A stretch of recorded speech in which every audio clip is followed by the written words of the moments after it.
Well, welcome back, everybody. Our beginning of summer break is officially over. As now all we have to contend with are gods, primordial stones, the Feywild, maybe, and some mysterious creature that seems to be somewhere in the midst of all this. Oh, and by the way, we still have a couple other entities involved. Like the whole other quest, that started this thing is still there too. Right? You still have the journeys of Mason and what the heck he's doing with his two, Devon and the Martinet, as he's traveling with them, which seems to be using them as traveling snacks, maybe. Hard to tell for sure. But yeah, welcome to session 37, if you can believe that. Mm-hmm.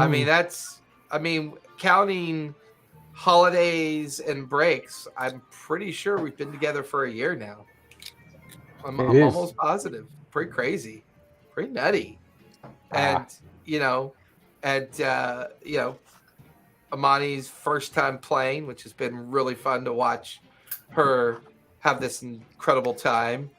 Puck flirting with all the guards everywhere. Innocent gnome to bloodthirsty killer, which I find fascinating. As the journey continues, and where we last left off, the team had helped recover Spot from the Misty Vale and found an object, the remains of something that might be called a primordial stone, perhaps. Whether or not it's truly linked to the gift of the stone that was given at the closure of the Obsidian Gate.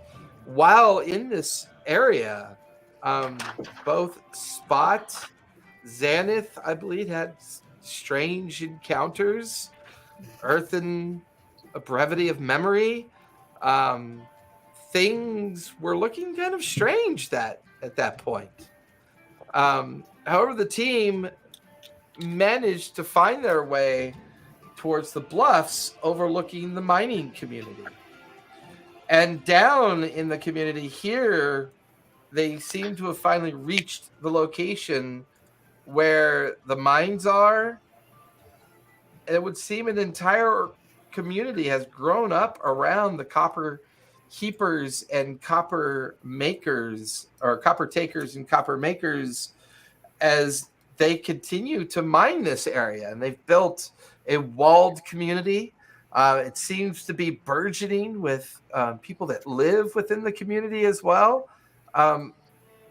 There's a sense, however, that their goals are expanding, because in the harbor of this community, you can see what looks to be dozens of ships from Darktow, in the process of either offloading or unloading many different things from the harbored area of this community. Currently, it is the morning, or did we stop for a long rest? That's the only thing I can't remember. I think we were just sidled up at the end, right? Yeah, because we were able to call it a long rest while we were in the... Yes, that's right. Oh, yeah. Yep. That's right, because of the effect of being in that strange place that's in between places. So we'll call it the end of day, where the sun is just beginning to set as you're watching the Darktow ships off on the horizon. The tenders making their way in, some making their way out. The great walled community at the foot of one of the volcanic ridge lines.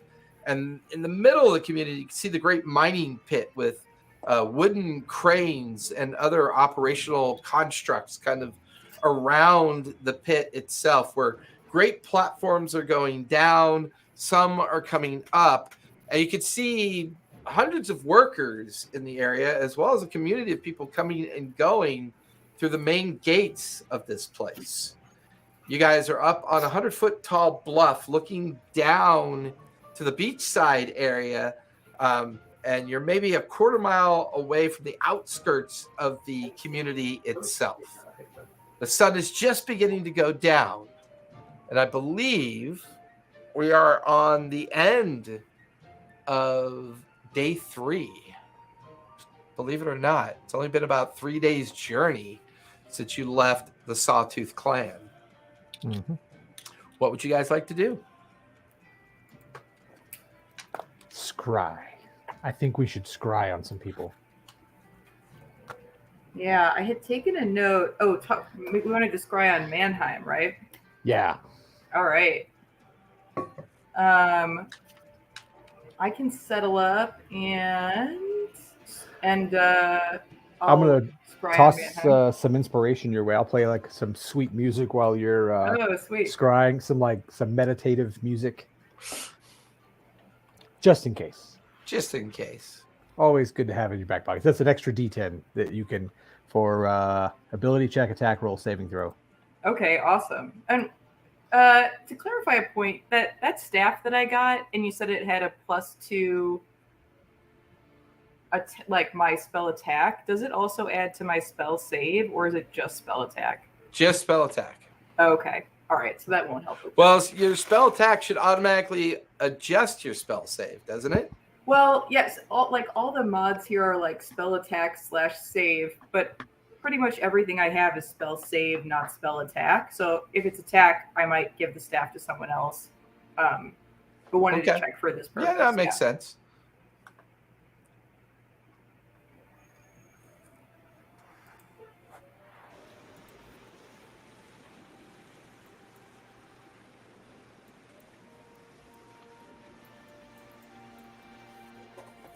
So I have not actually met Mannheim, but would you say that I'm familiar with him because I've spoken to him before? Okay. Yeah, I would say I thought we between met you, him. Puck. Weren't you with us when we met him in the basement of the place and he was crazy? He tried to eat my face. That's right. Yeah, I did. Yeah, actually. in the sanitarium. He tried to eat my face. Yeah, the basement of the sanitarium. Okay, so he's got a -5 to his save, and depending on whether my staff helps with saves, it would either be a wisdom save of 21 or of 23. Okay. All right. So while Xanath is going to make this scry attempt, what's everyone else doing at this point? I'm watching her. Okay. It's kind of 50-50. Things could go bad with this, you know. Odds are interesting, to say the least. If I recall, there was talks of infiltrating the pirates. Mm-hmm. They're like a quarter mile away, but yeah. I mean, Spot, Winter, any feelings in that regard? I'm terrified all of a sudden. The parents are meeting so the children can go, play, frolic in the yard. Okay, Spot, this one is your adventure. You've been preparing for this. What are you thinking? I think he wants to make pirate ghosts. I don't know. Maybe we should see if we can figure out if any of these ships in particular are important, and then I can run over to it and steal stuff from it. That sounds like a plan, Winter. I'm just here to shoot stuff, not really to think. So just let me know the plan, and I'm gonna roll with it. Suddenly, a whole lot of guards are going to get banished. Just point me in one direction.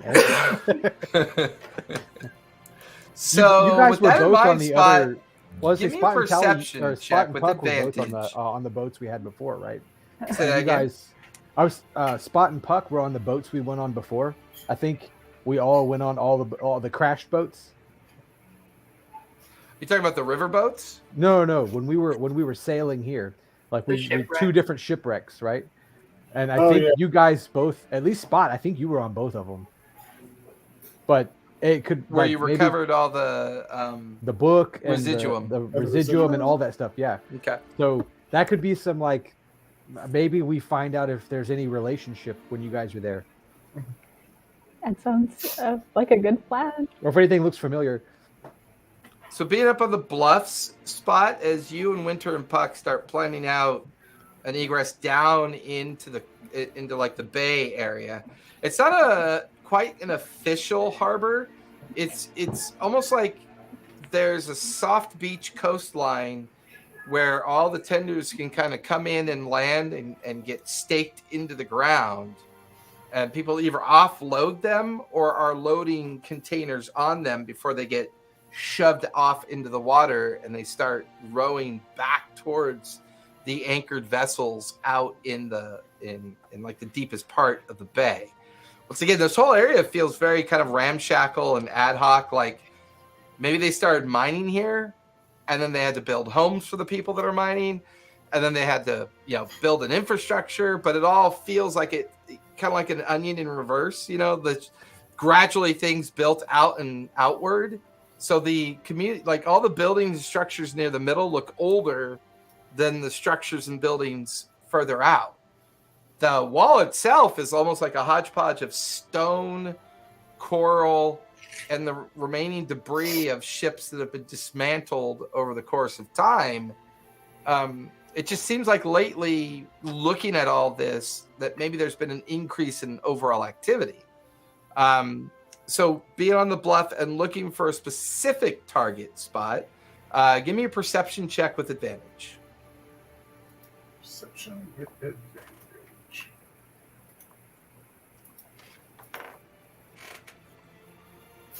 That is a 25.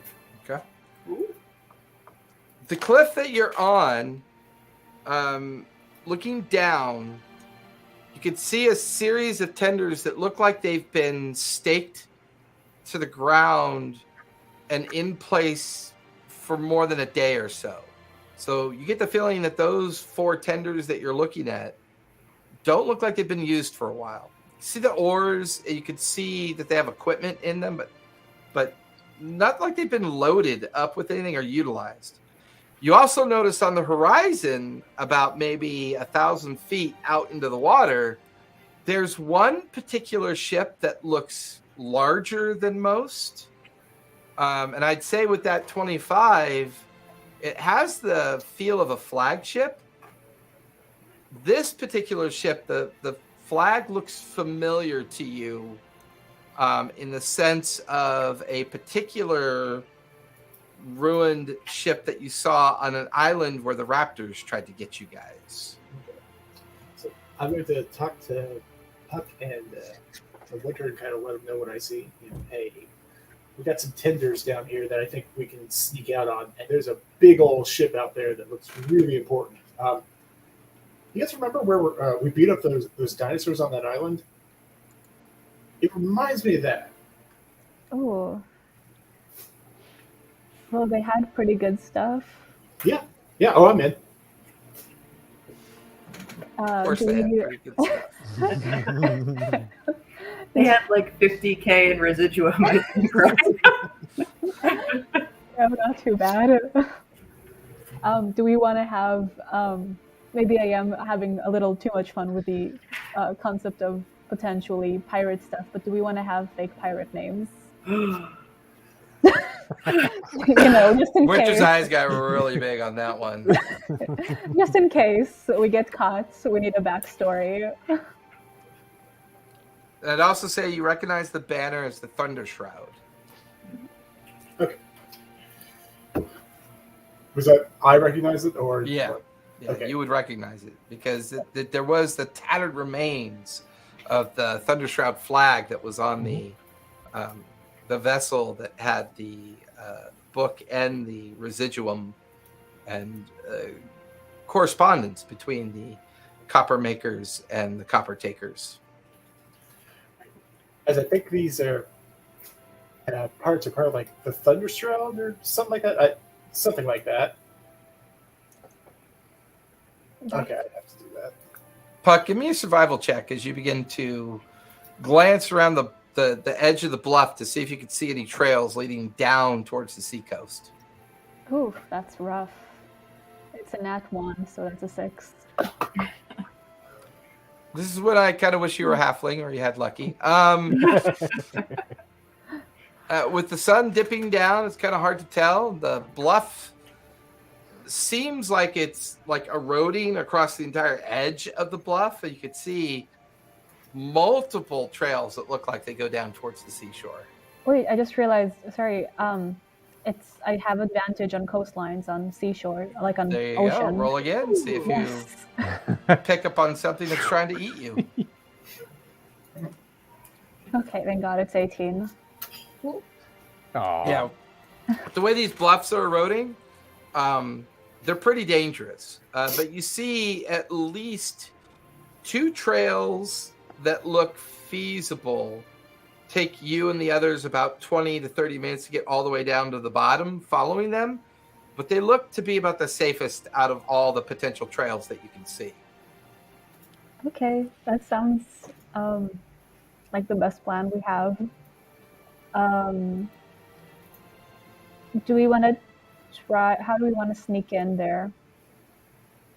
I'm very stealthy, so I don't know. Maybe add some stuff to the tender and run up there, and then I can literally like run over to it.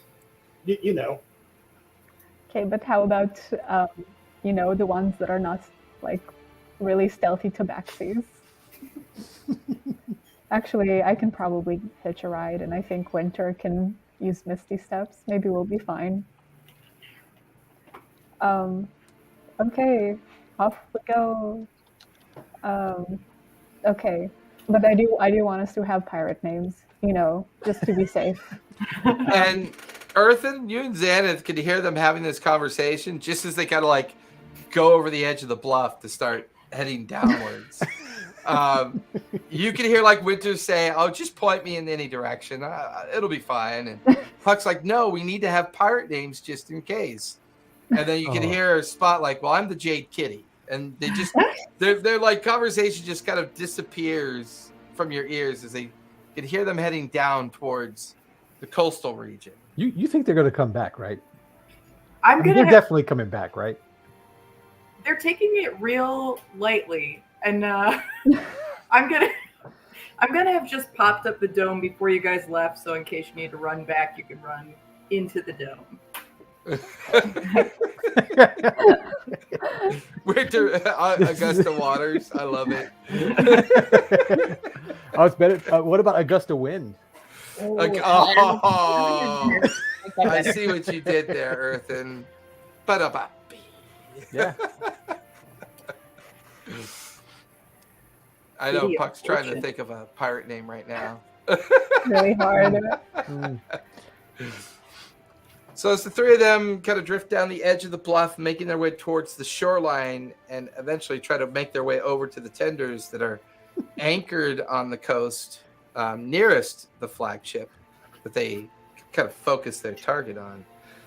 Quickly, Xanath kind of brings the invisible hut into existence, affording you and Earthen ability to go inside while waiting for Xanath to conclude her scry attempt with her new staff. Yeah. As we're getting ready to scry, I want to cast Detect Magic, because last time we scried on somebody, I got scried on back. That's fair. Because I think we scried on what's his face, and he looked right back at us. Yeah, he did. He was definitely interested in who was trying to. Although he didn't. I'm trying to remember. I don't think he knew that you were scrying on him specifically. You just happened to catch him trying to scry on you. It was almost like a coincidence that it happened at the same time. Like, yep. Yeah. Okay. And then we pulled the newspaper up real fast, and we're like, "Oh yeah, no." The little eye hole cut Your detect magic doesn't detect anything immediately around you. Okay. I think it's other than like the fact minutes, that the tiny hut is up, so that's creating some permutations of magical auras around you from that, and obviously the magical items that Xanath has in her possession. There is a kind of strange tug, or kind of like arcane presence here. It's not completely physically visible, but it's almost like that. It's almost like you can feel the fog, but you can't see it, or you can feel the rain, but you can't feel it. There's an air of magic here that's just barely able for you to detect outside of normal detection. Is it like the like when we were up at the caldera when we first climbed up here and it was all cloudy and everything? Because at that time I pulled out the residuum and tried to try to see if I could, figure out what was going on with it way back Yeah, when. Is it like same degree, or are we No, lighter? this feels different. This feels entirely unique to you. It's almost like you sense like you should be able to feel like something magical is nearby, but you just can't quite see it or grasp it. It's just a faint echo. Before you do that, there's something around here that I can't pin it down, but I can feel something around here. I'm glad we're in this hut right now. Yeah, something around here. I mean, besides the obvious, something around here feels weird. The confluence of sort of the Fae and the fire plane, the betrayer gods. This is a bizarre area. Yeah. Well, and if these ships that we passed on the way here came from here, we know what they're digging up too. Residuum. Yeah. Yeah. Before I do the scry, can I do a quick cast of see invisibility, which would allow me to see invisible creatures and objects if they're visible, and allow me to see into the ethereal plane? Ooh, Nice. Let's see. The tiny hut lasts for an hour. That's not concentration, and you're It lasts for, yeah. Yeah, you technically haven't cast scry yet. Say this is preamble stuff. Give me an intelligence save as you cast see invisibility. You got that inspiration.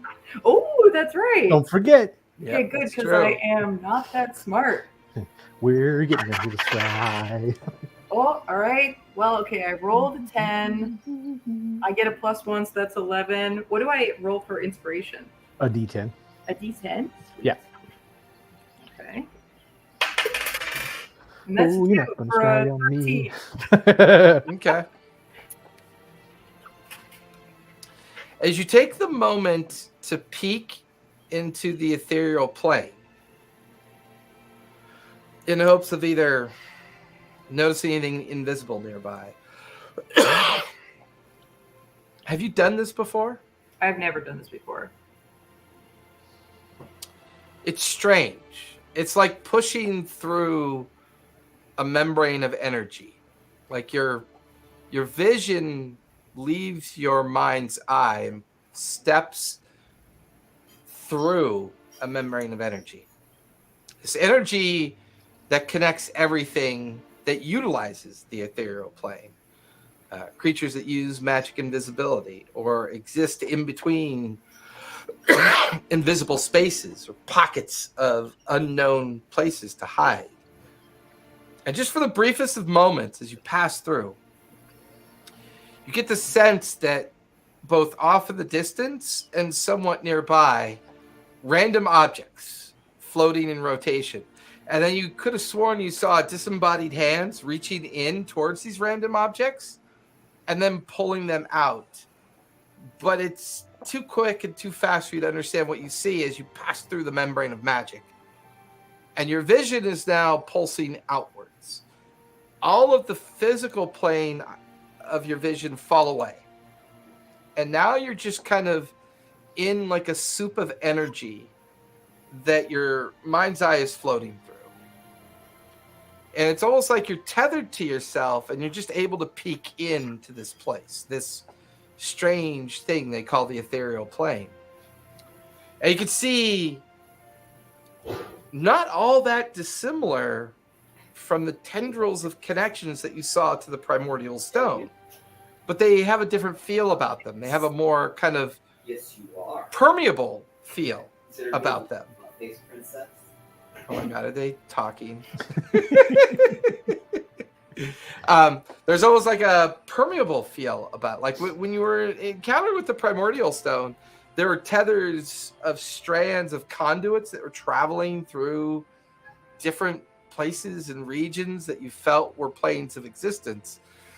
The ethereal plane almost feels like it has a connection in the same way, only it's more of a veil, like an envelope of energy as opposed to specific conduits. Like things can slip in and things can slip out, utilizing this strange veil to keep themselves hidden, or possibly utilizing it to keep things hidden as well.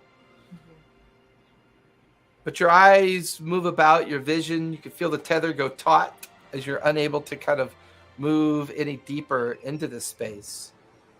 But there's a ringing in your head as your focus is brought towards the mining pit. And as you focus on the area of where the mining pit should be, where this ethereal veil is kind of rippling over it, there's something there. A shadow, a form.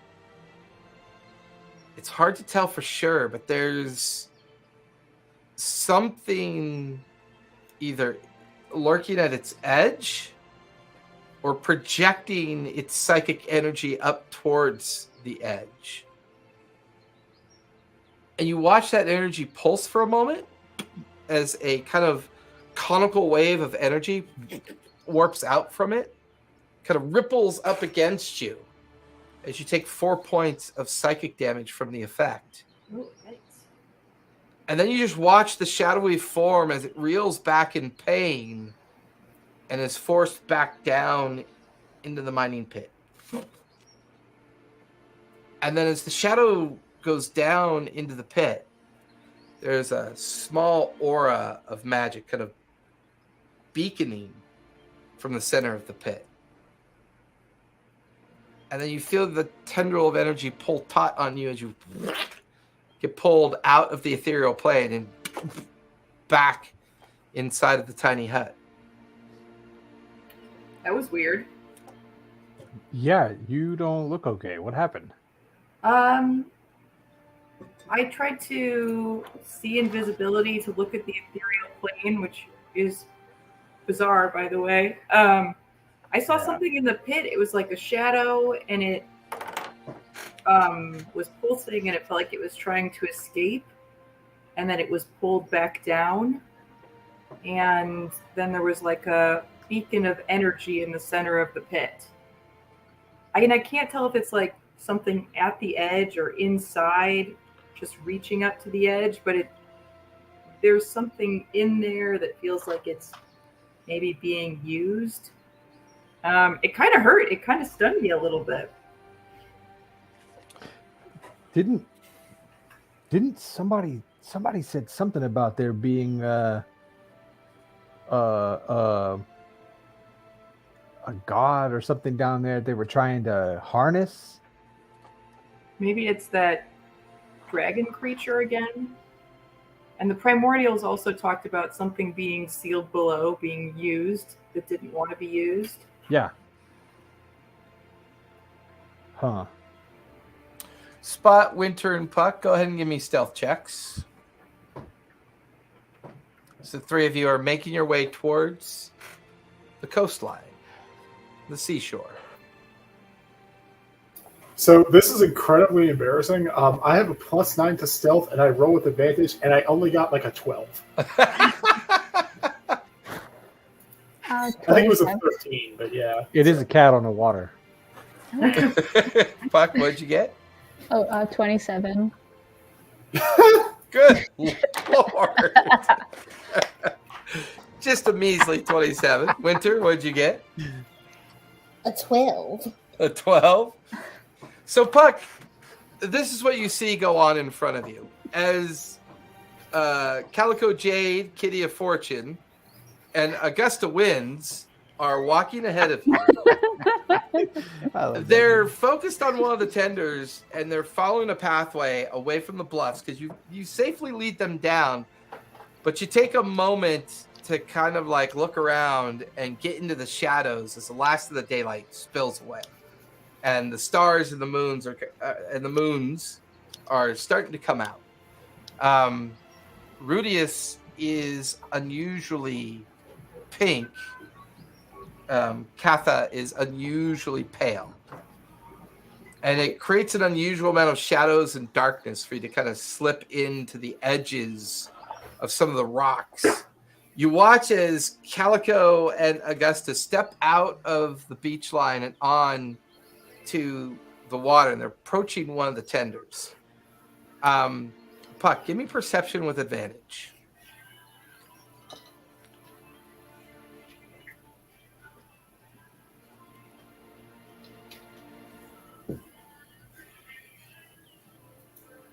Um, 10. 10? Shit, what do I do? I should have given you guys inspiration That's before such you left. a juxtaposed outcome of something very specific. The 50-50 and the coin landed exactly on the side.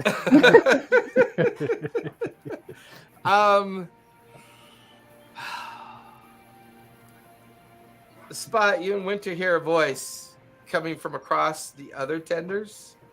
As you can see a lantern being held up and a kind of gruff looking sailor looking in your direction. Yar! Who goes there? What you be doing near the captain's tenders? Show yourself. Who are you? You could hear him kind of walking a little bit closer, the creaking of the lantern. All of this is going to be in Thieves' Cant, so just before we do that. Don't you be recognizing the captain's new coat? Calico Jade, Kitty of Fortune here. Luckily you use Thieves' Cant. Give me persuasion with advantage. Persuasion with advantage. Here we are. Ooh, 22. Ooh. Oh, that's pretty good.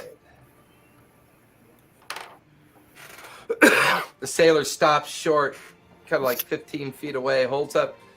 I mean, he's got his cutlass on in his belt, his pistol tucked away. He's kind of just got a vest on, chopped off at the knees pants, wearing kind of like leather sandals.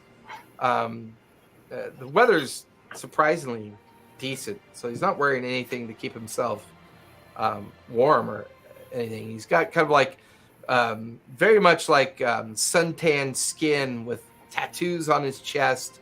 You can see a scar kind of like creased down the left side of his face. I'm not really sure I've ever heard of Calico Jade, Kitty of Fortune. Did the captain send you? And what's her name? What? This is Augusta Winds, and I mean the little one. I haven't known very long. I haven't really gotten her name yet. What little one? She must have run off. So, Puck, you're like behind some rocks listening to this bullshit. Like, you're just, and you can see about 30, 40 feet in front of you, this sailor holding a lantern, and there's Winter and Spot standing in front there. They're having this exchange, this conversation. Sailor goes, Did the captain send you? That why you be here? I'm just getting the lay of the land, you know. No, I don't know. Yeah, well, it's an expression, my friend. No, I'm aware it's an expression, but we've been here for almost a week. We've got a pretty good lay of the land. I just don't remember any Tabaxi crew on the old Hammerstein.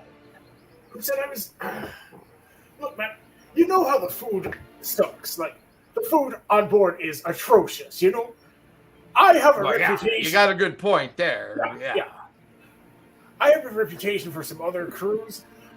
They told me that the captain might be looking for a person of my talents, so I've kind of invited myself, if you understand me. I'm gonna throw I can understand you because you're speaking Thieves' Cant. I mean, you use strange verbiage for Tabaxi. I'm going to throw him a packet of my trail mix of fire resistance. Like, here, just as a sample, you know. It would always be helpful to have. That's really good. Yeah, all you need is a little bit of chocolate and coconut. Tastes amazing. Didn't really have anything on me at the time, but that is my patented, you understand? Trail mix of fire resistance. You are really, really good around fire for the next, 3-4 hours, something like that. It's good for that stuff. So, if you go exercise the great guns or something, that's what you need. So are you meant to go on the Hammerstein then? Yeah, I mean, where my skills can be most useful, and there's the most coin there. Well, I don't really be having a crew that can get you and your friends across, but if you feel like taking one of the tenders over to the Hammerstein there, speaking with the first mate, Lilith, you're more than welcome to. I don't have any orders, Yard, to keep anyone. I mean, if the captain's requested you, I believe the captain's requested you.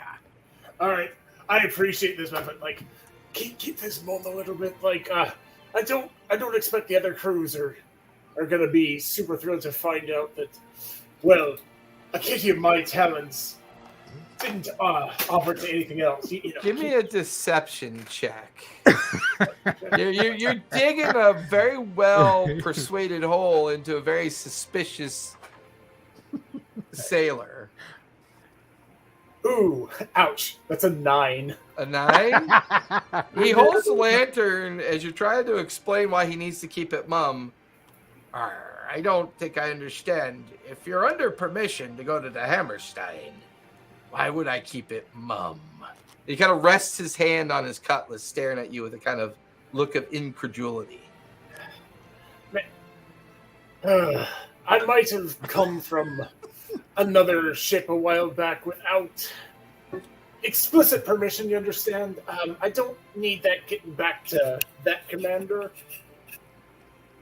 Which is technically true. Well, as they say, if you want things to be kept quiet around here, you best pay the tax, don't you think? All right. Can I do a perception check on him just to kind of see what if I can intuit the amount that will keep him happy? Give me an insight check, yeah. Yeah, thank you. Didn't know what that was going to be. Insight. What?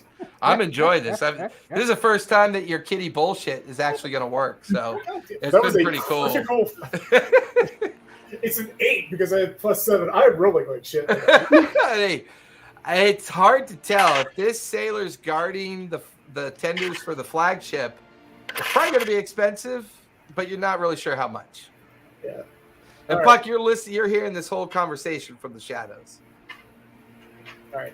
I'm going to just kind of flip him an electrum piece and just kind of be like, I think we have an understanding. Yar, what the fuck is this? I've never even seen this kind of coin before. Is it like a token? It's non-fungible. Is this cryptocurrency? trying to find my. Met a necromancer. You know, the Plank stole King some told gold us from him. when we travel out here to the Lucidian to expect stupid shit like cryptocurrency. So I'm not really sure what this coin's for. It's worth 5 silver pieces, but fine. I'm just flipping. Well, then give me 5 silver pieces, you daft bugger. Do you think I'm made of pockets? Where would I? Fine. I toss the gold. You look bloody well like a thief, so yes. Guessing you're made of pockets. You got a lot of coin in their pockets. If you want this tender and you want to get to the Hammerstein and you want me to keep it, mum's the word. Gonna have to pay the tax. All right. Just gonna slip in 2 gold. All right, yeah. Now you're speaking my language. Oh, look. Looks like something else has drawn my attention away. And the sailor starts turning and, he's like flipping one of the gold coins in his hand as he's walking down the beach. As he turns away, can I try to pick his pocket with my tail? Oh. Sure. You sleight of hand. No. The way you've been rolling, you're going to try that? 15. 15? You feel a hand brush up against your tail. Nice try. It'd be sad if you didn't try. Better luck next time. Oh, you get me, man. You And he get keeps me. walking. You get me. Oh, this guy's cool. He's just so good humored about the whole thing. I imagine him walking around just saying mum the rest of the night. Mum, mum, mum. I learned a new word. Mum's the word. Mum, mum, mum. I do vaguely feel like Spot has finally found their people. So as you come out of the shadows, Puck, you, Augusta Winds, and Calico Jade, Kitty of Fortune, climb into the one of the tandems that has the name Hammerstein on the side of it. It seems like this is what, and there's 4 tenders here, all with the same name on the side. So you get the feeling that all 4 of these tenders probably come from the flagship. It's currently about 1,000 feet off the shore. Who's rowing? He could be pulling them, right? Yeah, I was gonna say I can push him. I don't know that would work. Since we're trying to be stealthy, do we want to go together or separately? I mean, I don't think they actually know you're here, Puck. So, Winter, why don't you and I row out to the ship and yeah, Puck can maybe. But all 3 of you are getting in one tender, right? Yeah. Okay. So Winter and Spot, give me strength checks, please. We're just like, strength? Really? I think she's like one of the strongest ones out of our group, though. I think you might be right. 1-5. I do love that you didn't even bother asking me. I think that's correct. Well, there's only 2 oars, so it's not like, you know. I mean, you can certainly help if you want to. My little hands. Hang out the back, kicking your feet. I mean, technically, you could man the tiller to make sure that, you know. So what'd you get, Spot? 15. 1-5. 15? That's fine. What'd you get, Winter? You're muted. You're muted. I let it down. I got a 9. 9? Going in circles now. Puck, give me a sleight of hand as you try to steer the tender while they're doing their best to coordinate the oaring. 19. You're rolling pretty good tonight. Hey. Only on the random So while things. Winter and Spot are having a hard time coordinating the oars, you manipulate the tiller to take advantage of whatever they're doing, whether it's rowing or uncoordinated surface water dancing. You're not really sure what they're Smacking the doing, water. but they're struggling to get it like into a pattern in motion. And what you do is you just kind of manipulate the tiller to kind of just keep. But if anybody was watching from on shore, they would see this like tender like doing this and stopping to go in a circle and then straighten out and kind of zigzag towards the Hammerstein. Everybody give me one more set of rolls. So Spot and Winter, one more set of strength check. And Puck, give me another sleight of hand as you guys are making your way towards the Hammerstein. 18. 7. Lord, an 18 and an 18? What'd you get, Good Spot? day. 7. 7? Guys, I got an idea. The tender sinks. So there's a Knock yours moment. off the side of the Yeah, boat. there's like a moment, Earthen, as you pause after you and Xanath have this story, and you take a moment to kind of look off the bluff and down towards the beach. Halfway out on the shoreline, like out in the water, you just see this tender circling. Oh my god. Oh my god. You see a I'm little like- tiny figure yelling at 2 other figures. I'm gonna knock on And you her can helmet. hear like, all their frustrated voices kind of like echoing up the side of the bluff. Damn it! Oh my god. Look at this. Look at this. Like knocking our helmet, like think, you know, hey, look out there. They've been out there a long time. Like, They've covered a lot of ground in the Yeah. same circle. mhm. Or And- ocean, but or they're whatever. gradually doing this towards the Hammerstein. You get the feeling that whoever's steering is just hoping at some point they're just going to circle run into the edge of the Hammerstein so that they could try to climb up on board of it. But really seems like how the moons circle around us is kind of They're what they're trying to trying. do out there. There's I don't probably know. there's probably a strategy to it. Maybe they're trying to avoid getting hit, or like Maybe don't that know. shark guy's out there. this is probably like a pirate thing that Spot knows about. Yeah, I could see that.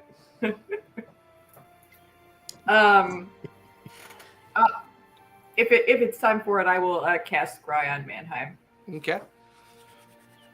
As you cast, you get into like your focused position, and you feel that feeling of your disembodiment from your physical form as your translucent form lifts up, and you're waiting for it to pull you in the direction as you focus on the familiar figure Mannheim, his disheveled look, his face, his kind of strange appearance that you remember seeing in the bowels of the sanatorium.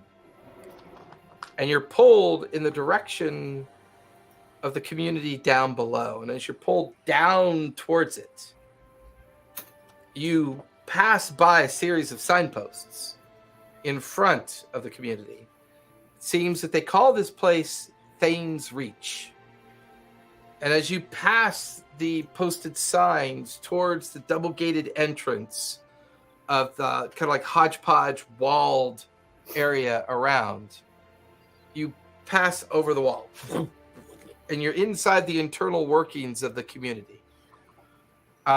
You pass directly over the mine pit. And for a brief moment, a sense of cold kind of overwhelms you. But you push through it, focused on Mannheim. Go over it, up the 50-foot bluff of the internal section of the community where a series of squat stone structures sit up in the bluff side. And you're pulled by a sign that calls these dwellings the Copper Halls. And you're pulled into the interior of one of the buildings. And there you could see the disheveled figure of Mannheim on the ground of a stone room. To his right and left, two gnomes. They are very much dressed in leadership attire. One is wearing the attire of academia, like maybe they're a scribe, but greater than a scribe, like maybe almost like a librarian of sorts. The other one is wearing a guildmaster's outfit. And both gnomes, male gnomes, seem to be staring at each other for a moment, and then they stare down at Mannheim. The gnome on the right looks over to the gnome on the left. And make sure I'm using the right names. And you hear his voice. Grimfall, what do we do with this thing? We finally got it out of those bowed hallways underneath. That foolish priest. The other gnome looks back over and says, I don't know what to do, Brimford. We know that this thing is connected to what we're looking for, but I don't know how we get to it. Look at his madness. Hey, he's gone quite mad. He watches the gnome in the academic wear, the librarian attire. Gets a little closer to Mannheim. You there, fool. Tell us, what took your mind? He watches Mannheim kind of turns over to crab away from the one that is called Brimford. And he's got this look of sheer panic. He looks emaciated, like he hasn't eaten in days. He's gaunt. His eyes sallowed deep into his eye sockets. Purple, like veins of protrusions on his neck and distensions. Dirty, covered in soot and grime and sweaty humidity of the environment. Hey! Shadows? Shadows. Shadows crawling. They take. He holds his hands up to his face. They take it all. They take. I tell you, he's daft. We're not going to get anything from him like this. What do you suggest we do? I say we get the Legion. It'll find out what's inside that brain. You watch as Brimford stares over at an iron box sitting on a table. There's no coming back from that if we use it, though. Doesn't matter. He's mad already. Let's just get what we can get and be done with it. Brimfor motions towards Brimford. Hey, well, but I'm not using it. You use it. Maybe we get that daft goblin to do it for us. I hate touching that thing. No, don't involve him. He's fine. You watch as Brimford walks over to a small bucket, reaches in, pulls out a chainmail glove, puts it on his hand. And the gnome walks over, lifts open the iron box, and as he reaches in, something begins to just make this horrendous screeching noise. As this 18-inch long larval creature gets pulled out of the iron box. He walks over to where Mannheim is cowering on the ground. Brimford looks at Grimfor. Well, hold it down. I've got to control this thing. Can I try and sending right now to Mannheim and be like, run now? Ooh. It's not concentration. Oh, that's interesting. That you are exposing yourself. How do I want to do this? Give me an intelligence check to stabilize the way you're going to combine your focus with Scry and try to convince Mannheim to start running. Give him a nudge of panic. All right, I'll use guidance. Okay. That's 14 plus 1 is 15. Plus another one is 16.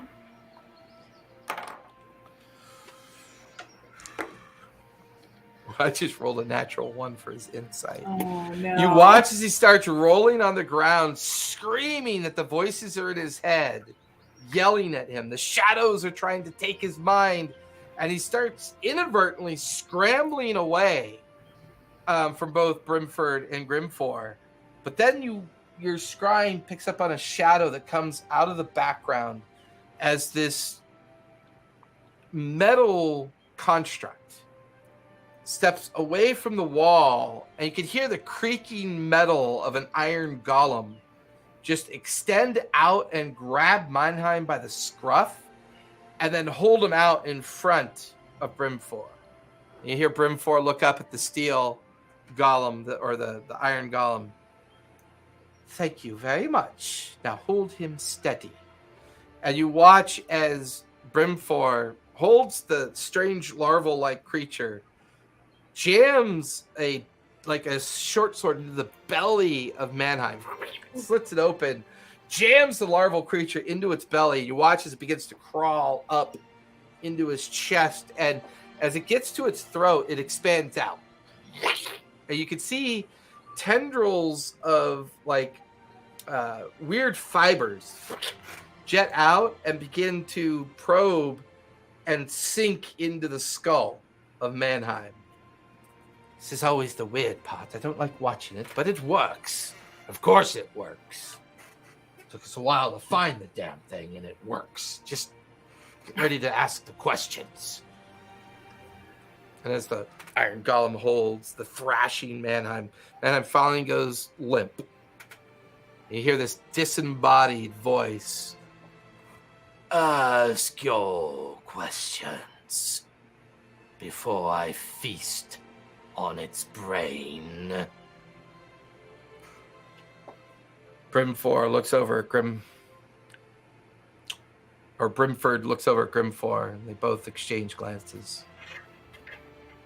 What caused your madness? The shadowed entity. He calls himself Erebus. Both gnomes exchange strange glances. Like the one in the writing. Are you telling me the shadow claims to be the god creator? That is what this meat sack thinks it is. Oh, it's 2 questions. How deep in the mines were you? I was near the inner pit, The final level before the entrance. That's daft. What entrance? What does the entrance look like? It is a great skull of a beast you would call a Tarask, embedded into the side of a great crystalline structure. This thing walked into it before he went mad. Both gnomes exchange nervous glances.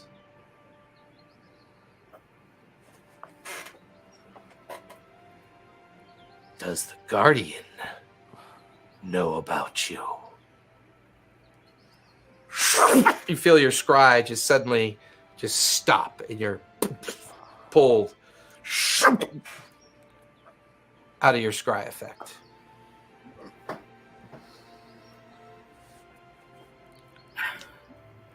Mannheim is dead. I just watched them kill him. How? He's all the way in the mines. He's in this sort of city in the mines. There were two gnomes with him who looked like they're from the Copper Keepers. One a librarian, and the other one like a administrator of some kind. They were questioning him. What drove him mad? Did you catch their names? I did. It was Grimford and Grimford and Grimfar.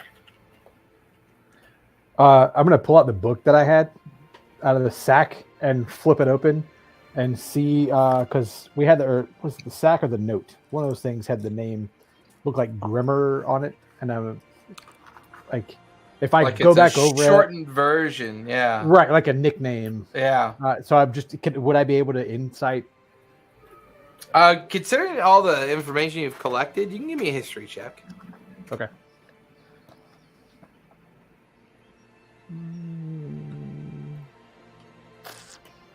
That's a 17. Sorry, got my 17. Yeah. You do find some written notes that you remember that there is someone that goes by the name of Grimfor, who's the leader of the Copper Takers. Mm-hmm. And you also come across some notes about a gnome that goes by the name of Brimford Hobblefirth, who is known of the leaders of the Copper Makers. These might be the two that Xanath has mentioned. These might be the leaders of this guild and organization. They currently appear to be here. I knew I recognized those names. Like I pointed out in the book, in the notes that we had, like the just the writings and everything. Like, these are the guys. These are the names from the book on the boat, and these are the guys. I think Winter was trying to chase one of them down when we were back in the city when we first arrived. She talked about that lady with the spider legs, but so these are the heads of the Copper Takers and the Copper Makers. These are the people at the center, and they're interested in Mannheim and what drove him mad. Yeah, it appears to be the administrative leadership of Gnomeworks. And what knowing? Well, how did they get that out of him? How did they?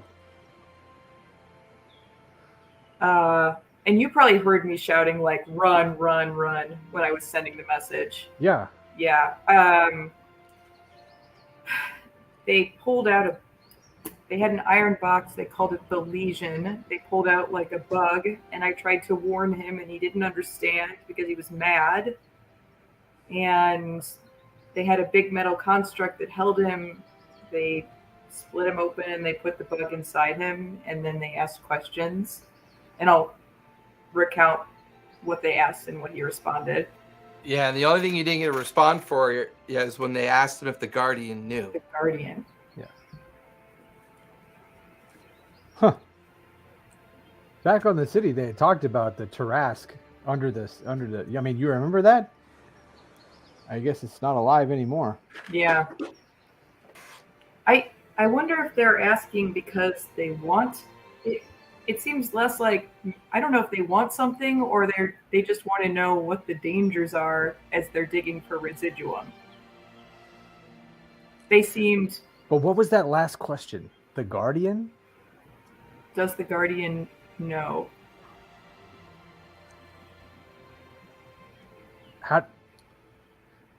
How did they ask that question? Was it like were they nervous? Was it, I mean, were they flustered or something? What was the tone of that question? They were fearful. When the creature talked about this shadow creature Erebus, they knew about Erebus. And when they talked about the Tarrasque and how going inside the Tarrasque mouth was the point at which Mannheim went insane, they were scared. They're fearful. They're not confident. Erebus, is that what they call the guy that we met under the crystal? The thing, the hooded figure that we met under the crystal? That guy kept saying he was the one. You said they called him the God Creator. Creator. That didn't. That talks. That's like what me. the guy was talking about, wasn't he? He called himself the Primordial, and he was the first one, and all that. Whatever that nonsense. Oh, the guy with the hooded figure holding up the crystal, the giant thing Yeah. holding up that crystal, or trying to hold the crystal, or whatever he was doing. But he's not a shadow.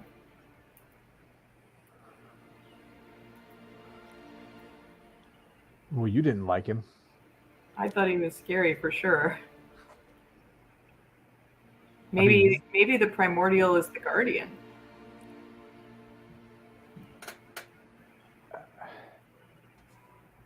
Or maybe it's the dragon thing. Or maybe it's the dragon. Crap. I don't know, but Mannheim is dead now. We're not going to be talking to him without a spell. Puck, Yep. on the 7th rotation of the tender, give me a final sleight of hand as you try to guide it right alongside the Hammerstein. This is going to be the roll that she bluffs, that she just totally This bombs. is about to be a nat 20, I'm sure of it. You mean I think I read her lips. It was a 15. You are correct. Yes, it's 15. so? Spot, when you feel the tender bump up against the side of the Hammerstein, you can hear people talking up above. You can hear music. There's even a moment where all three of you kind of look up to see somebody looking down. All three of you give me a stealth check, please. Because it is dark out on the ocean. God damn it. Oh, actually, that's not that bad. 17. Oh, fuck. I mean, a 17 for you, though, is like rolling almost a nat it's 1. terrible. Yeah. No, it's a 12 for me. Okay, Winter. 16. Okay. How did the table turn so badly? I know. It's all Looks right. like a I little rolled baby on the boat down there. I rolled a 2 + 4 for perception. So just as this figure looks over and down, and the three of you kind of look up, seeing if you alerted anything, one of the gunwales opens. And as it opens, it kind of blocks their vision into the tender. But then you watch as a bucket of leftover meat and fish guts gets tossed out, and all of you get covered. But the gunwale stays open, and you can hear laughter from inside. The ship is quite large. It's maybe a 5-deck ship.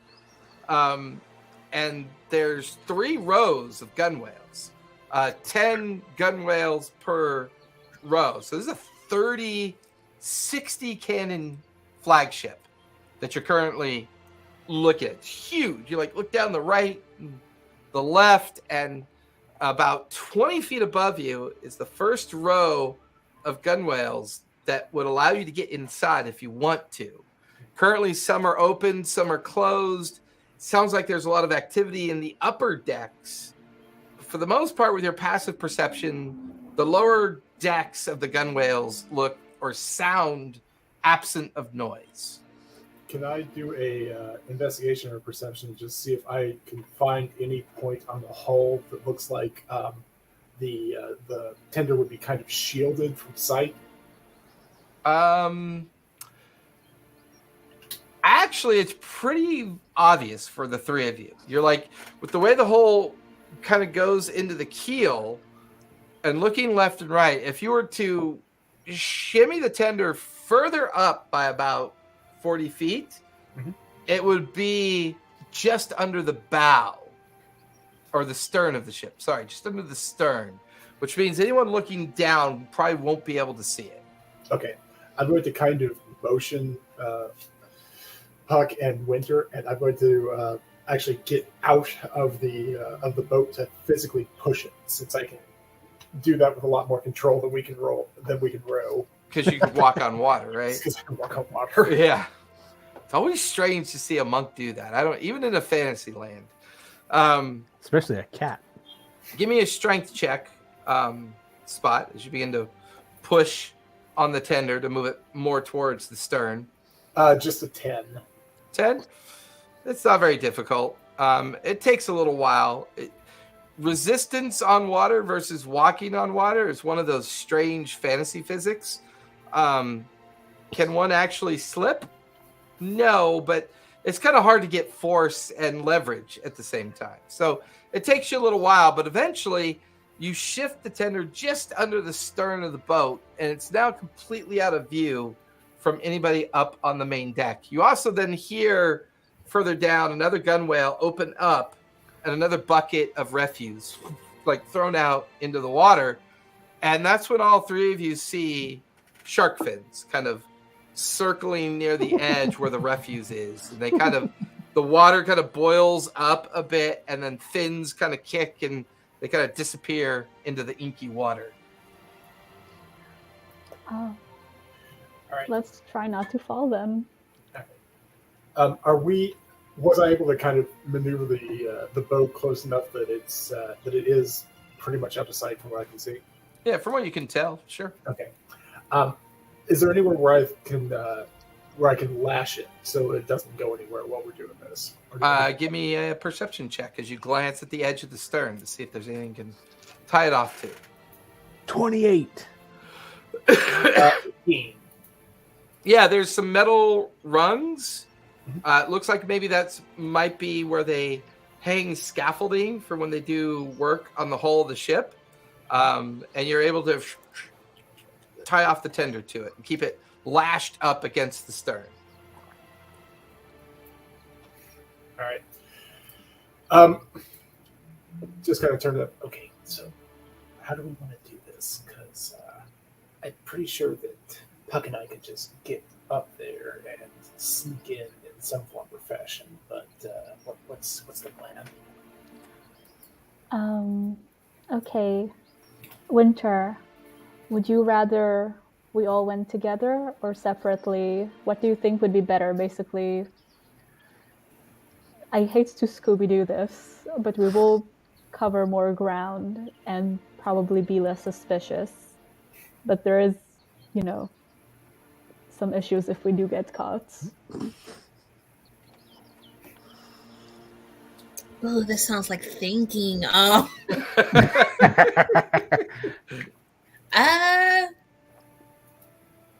We shouldn't be too bad on our own. I don't think we're that reckless. Oh, God. Famous last words. I don't think we're that reckless. Well, Xanth, they're not coming back. Yeah, Xanth on the hill gets a very bad feeling. I got a bad feeling about this. You know what? You're right. We're pretty okay. Yeah. So let's maybe try and have an objective just based on what we each seen. Who wants to go scour? Okay, how about this? I'll go scour the holding tanks and whatever, I guess the ground level stuff, since it's a pretty big ship.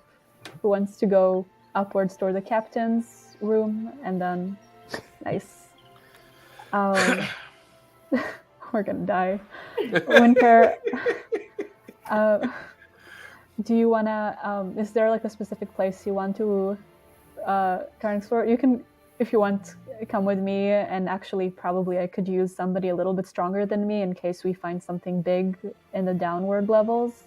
Or you can just kind of, I guess, go around and see what you can study from the situation. You probably have a better chance of passing as just like a normal pirate.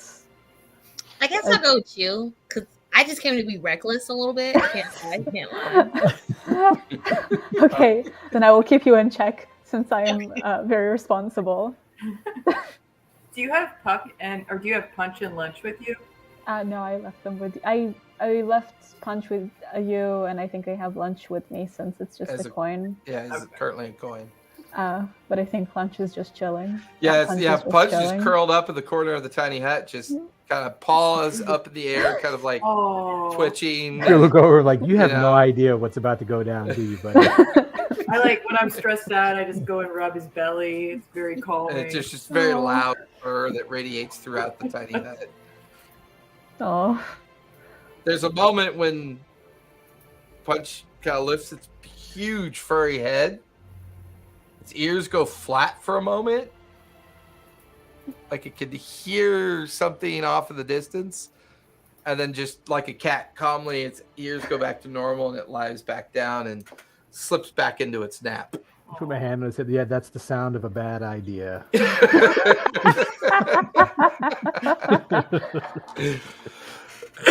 Oh my god, that was hysterical.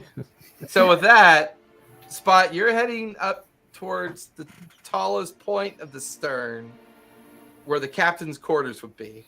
Mm-hmm. Okay.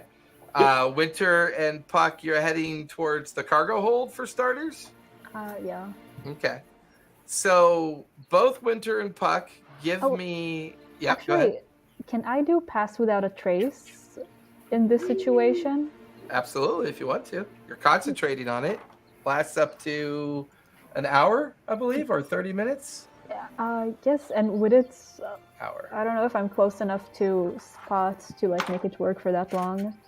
It would work for a little while for his first attempt to get up on to the edge of the hull of the ship.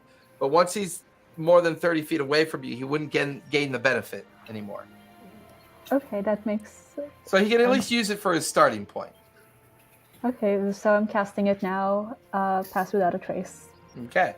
So you, Puck, you and Winter, as well. Well, Spot, you can climb sheer vertical surfaces, right? Oh yeah, So yeah, you're good. Climb. He's just walking on the side. Yeah. So Spot, give me stealth with a +10.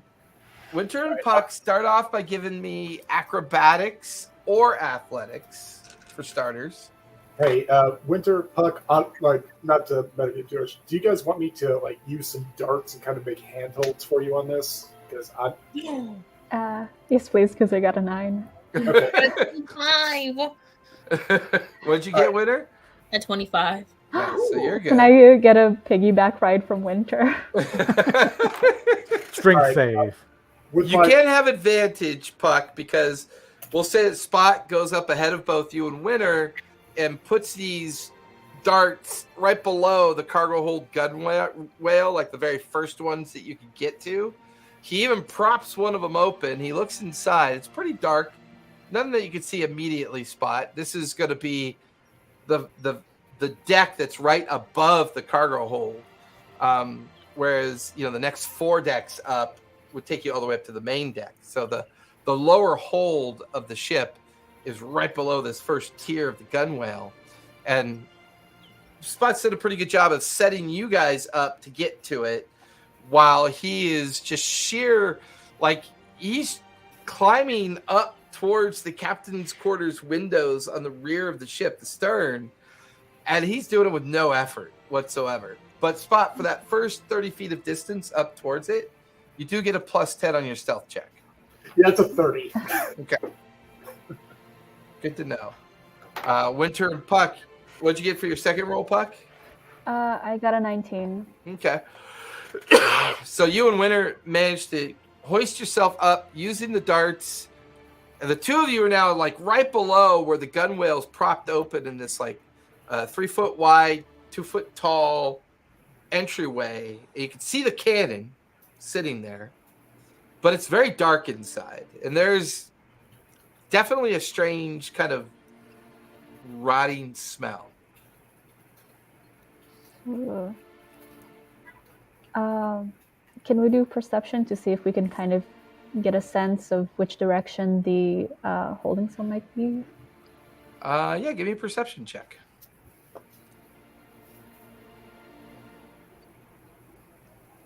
Eight. Rough start. Winter, what'd you get?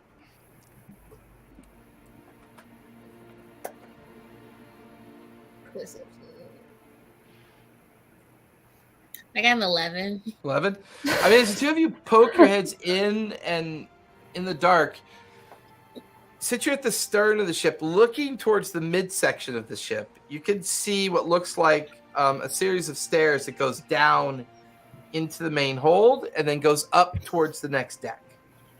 You can see 9 other cannons on this side and 10 other cannons on the opposite side.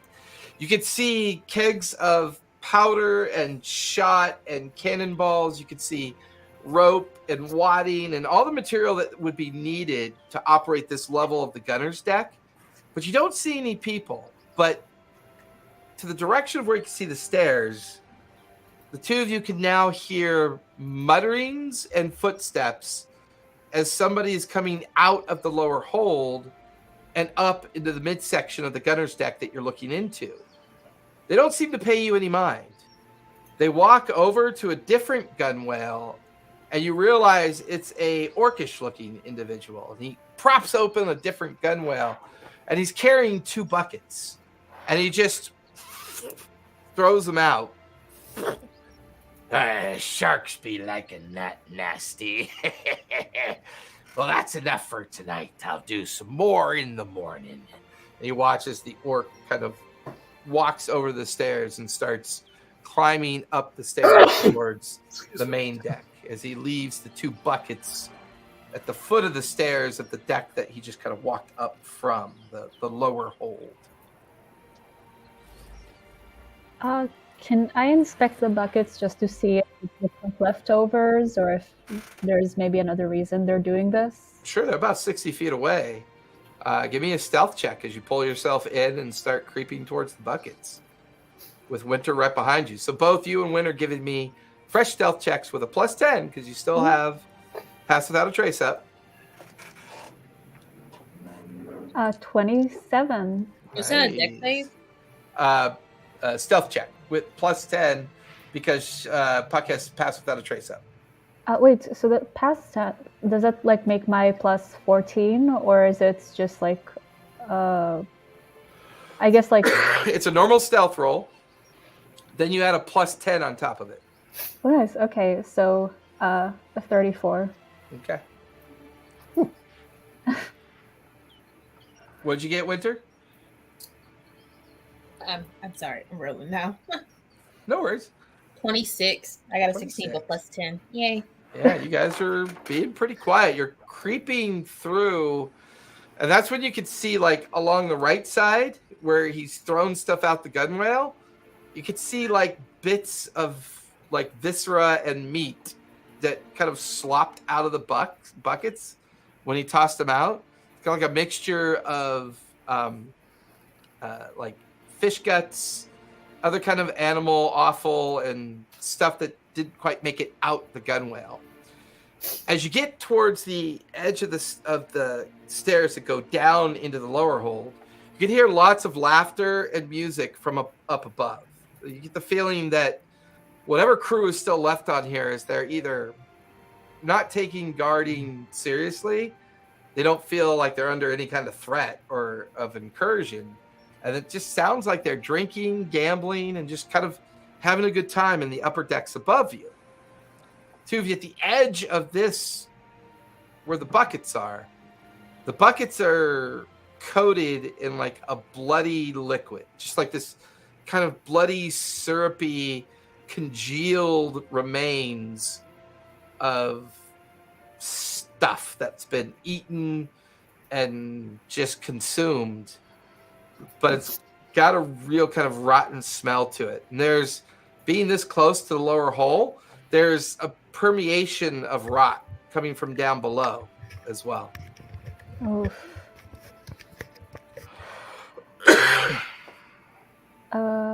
Should we just keep going down and mentally prepare ourselves for whatever it is that is emitting this smell? Yeah. Let's do this. My God, the way she said that. Yeah.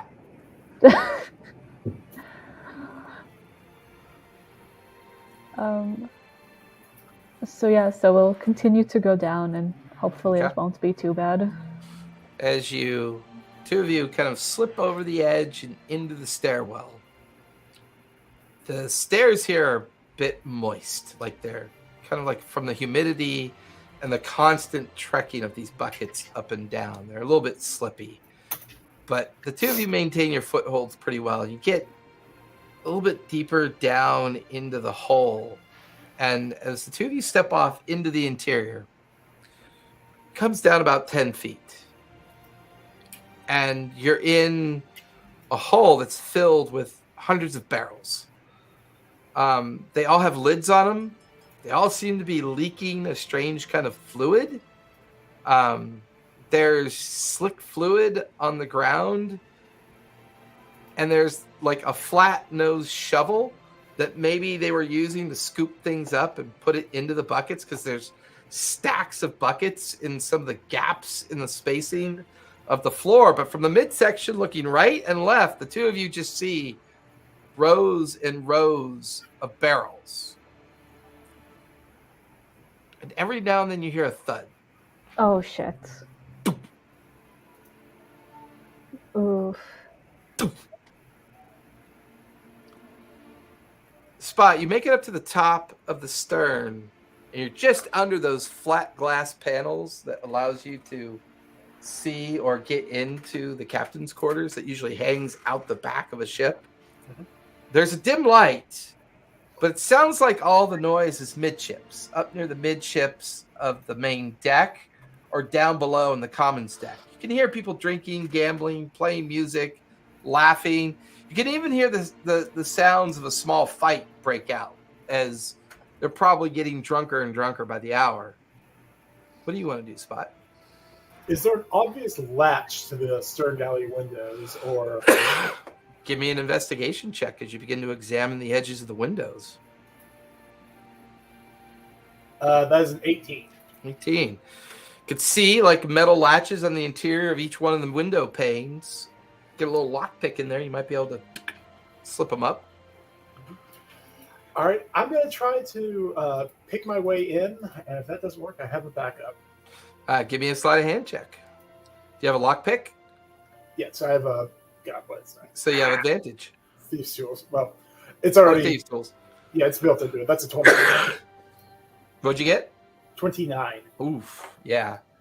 Not even a peep. I mean, you just feel, but give me a fresh stealth check as you're about to go into the captain's quarters.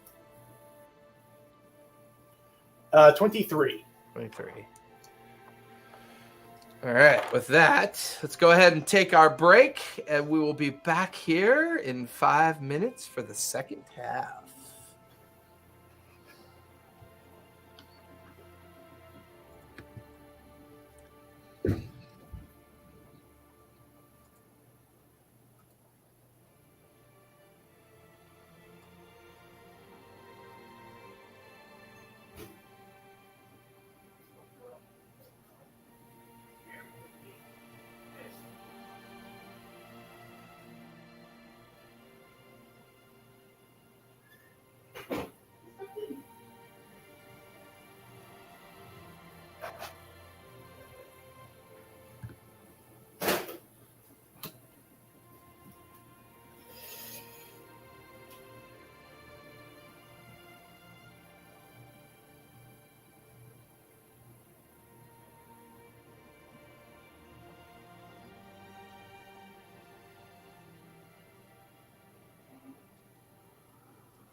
And we are back.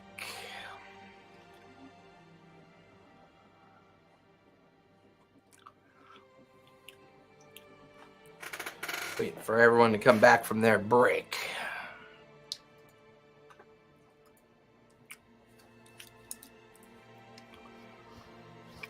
There's Earthen and Winter. Mm-hmm. We got a new, they call it Taste of Belgium. It's the name of a restaurant near here. So it's like a Cincinnati-based place. Amazing waffles. Like, I bought some just to bring home. Just square-shaped toast. Oh, yeah, but thick and you know, perfect.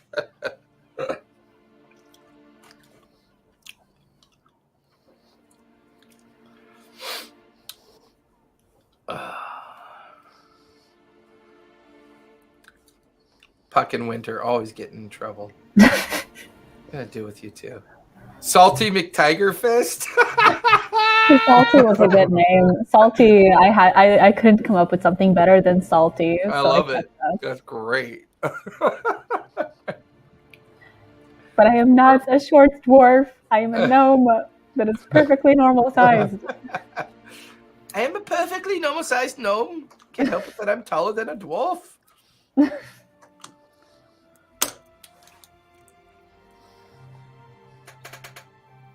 Waiting on Xanath.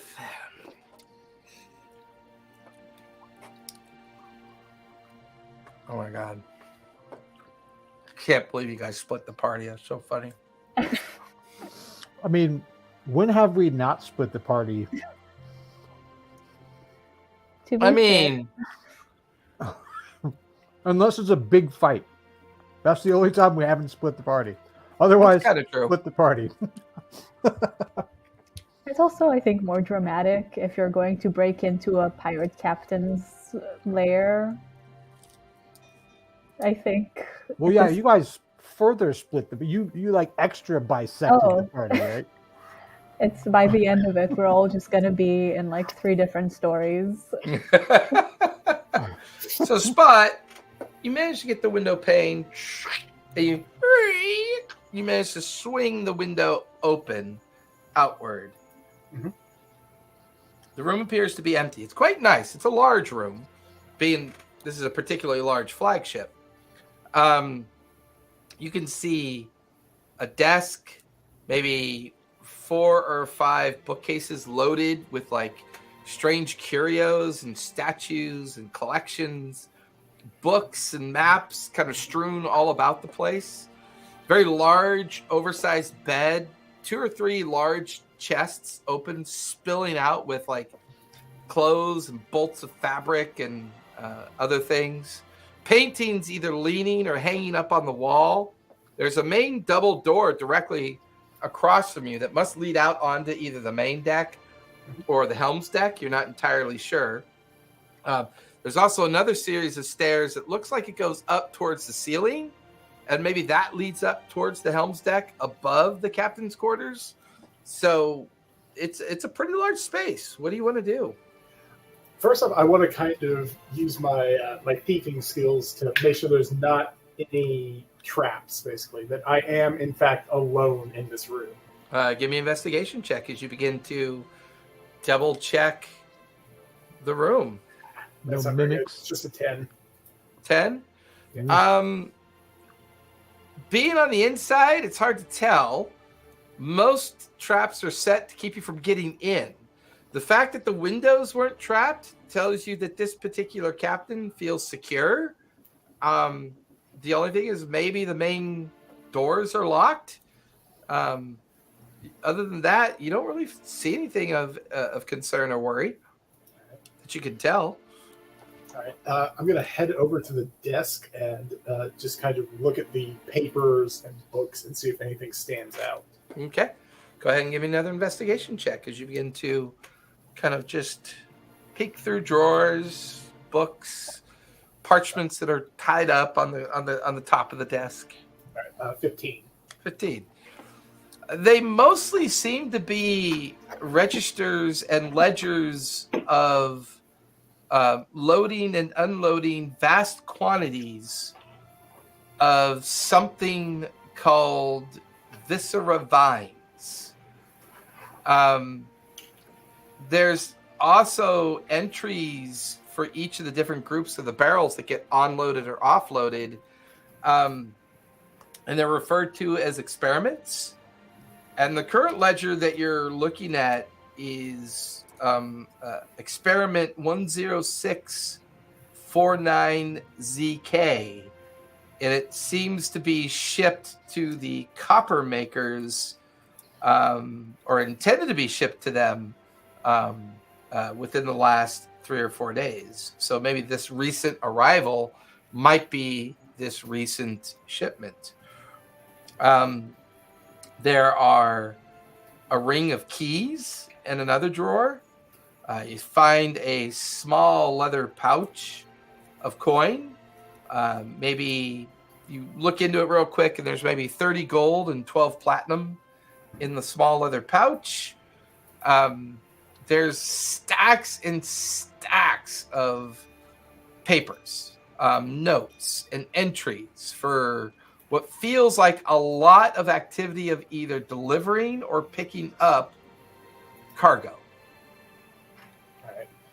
None of this is making my ex-thief sense super comfortable.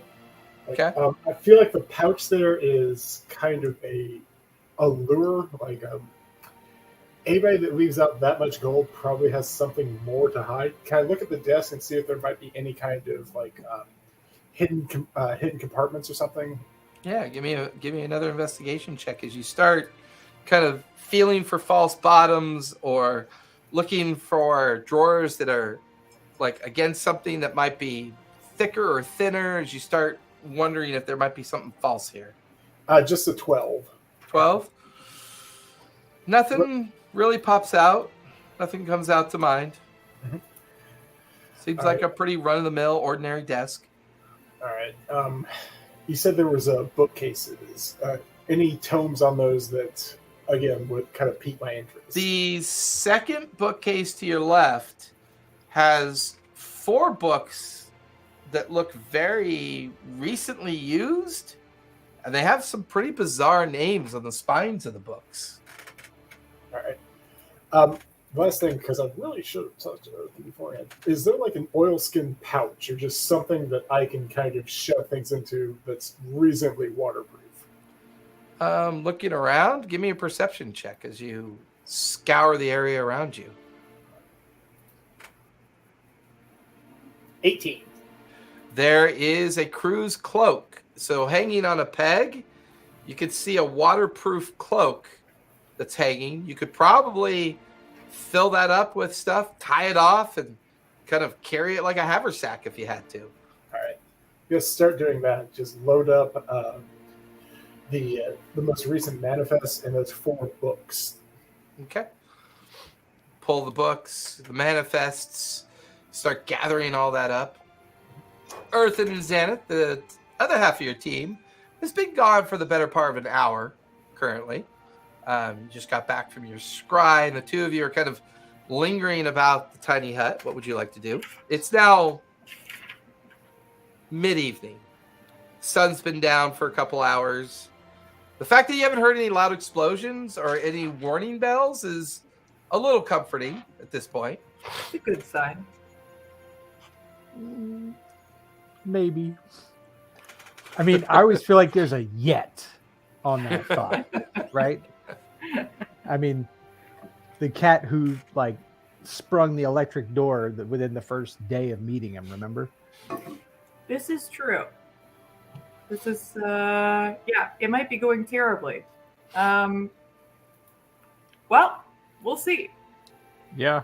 I mean, I don't want to leave where we are, but I kind of want to go to the beach and wait for him. I could shoot him a message to check in if we just want to know how they're doing, or do you want to kind of go to the pirate ship and get involved? I guess we could start there. Kind of don't want to go to the pirate ship. I had enough of questionable boats on the way here.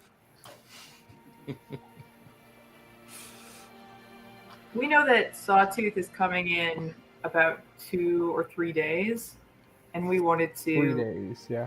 We wanted to sort of get into the mines and get positioned before then. Is there any other? I guess I'm trying to think whether there's any other intelligence that we can be gathering while these guys are on the pirate ship. What if we? I mean, we can scout the city. GM question: if I was to polymorph one of us into a flying animal, just for the sake of scouting, one of us walk and one fly or something, would they be able to remember what they saw? Depends on what you turn yourselves into. I could be invisible, or I have another spell. Oh, yeah, you have invisible. Yeah, right. Or I could make you invisible. One of us can be invisible. I've got advantage with my fancy clothes, so. Oh, sweet. Yeah. Should we just go? I have a little bit of pocket luck as well if things go sour. So.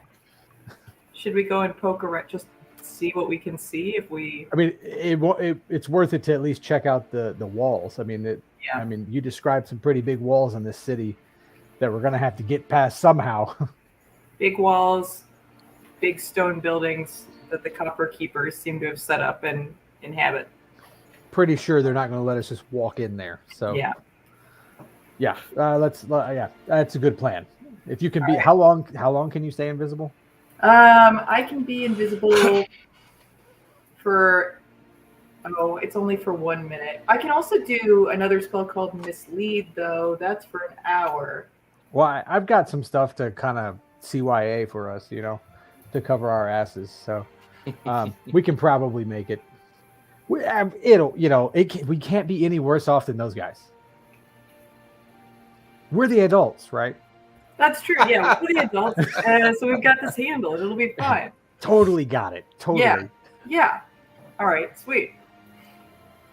I'm just gonna leave the door open to the tiny, or the tiny hut disappears when you walk out, doesn't it? It does. Correct. Yeah, it'll go down. Yeah. I was gonna say if you just leave the door open just so we know where to find it. I'll do enhance ability on both of us for Dex. Okay. Which I think helps with stealth. My Dex is gonna be insane. Sweet. Yeah. So the question is, how close do you want to try to get before you do all this casting? Because it could take you about 20 minutes to get within the community boundaries, so to say. Yeah. Maybe like 5 minutes outside. Well, I would say, how long does enhance ability last? For an How hour. long does that last? An hour? But that one, it's a low level spell, so I can keep casting it. Yeah, I think let's hit that before we go, and then worst comes worst, I can dimension. We can zap out of here with my little portal door and all that fun stuff. Might put them on a little bit of watch, but we can figure something out. Okay. So I'll say when we get 5 minutes from sort of like City Edge or wherever we think we're going to start seeing people all cast invincibility. The two of you give me survival checks for starters. All right. Guidance.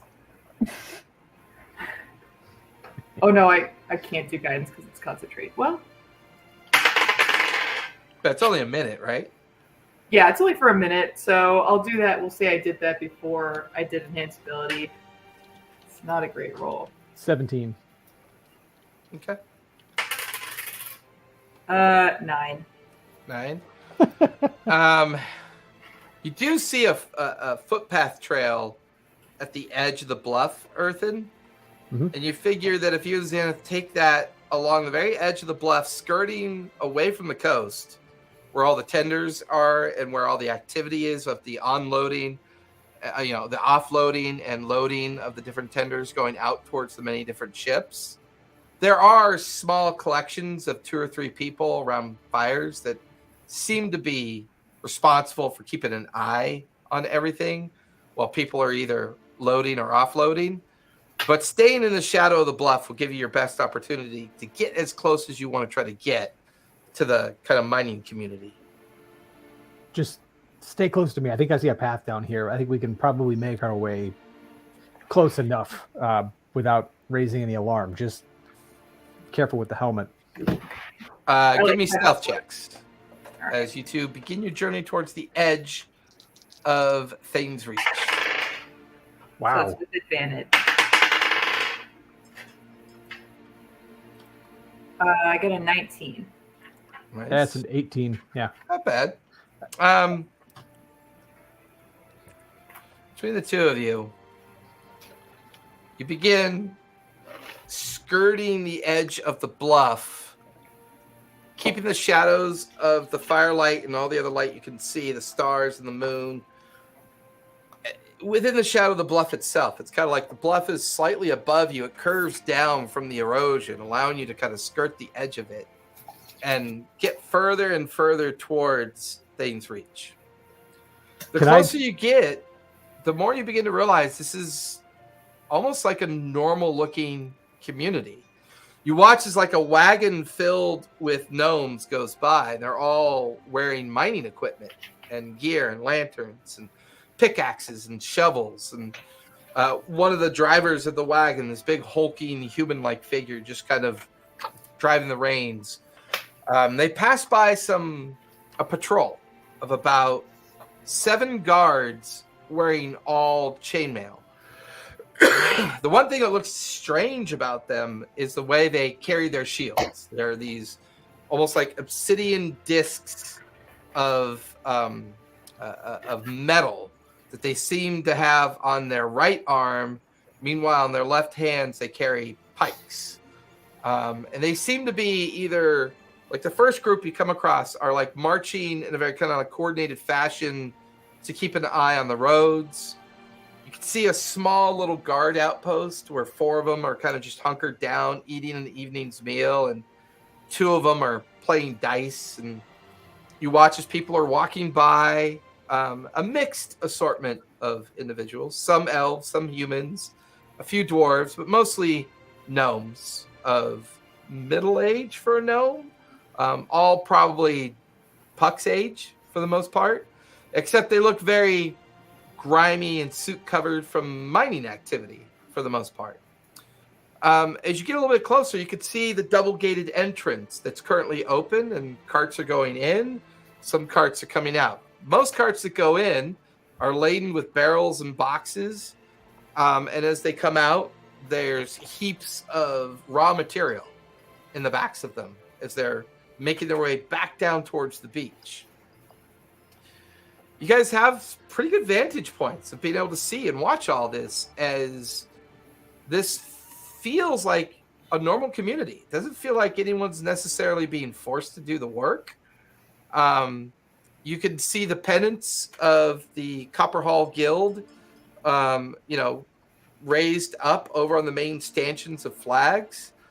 The one thing that definitely catches both your eyes, you can see off in the distance, kind of like anchored up against a huge iron post up in the air.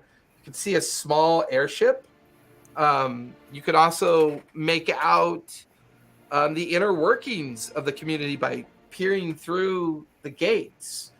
As the gates are open and the two of you are hiding in the shadows, invisible, looking through the gates, go ahead and give me perception check with advantage,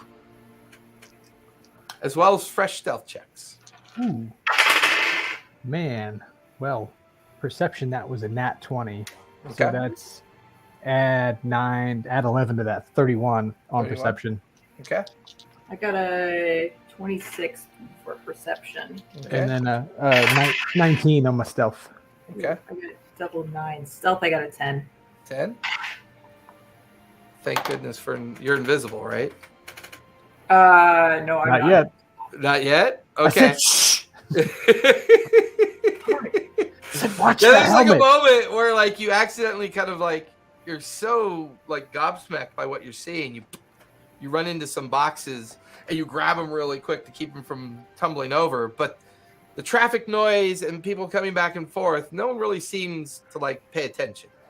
The guards all seem bored. The people all seem exhausted from a long day's work.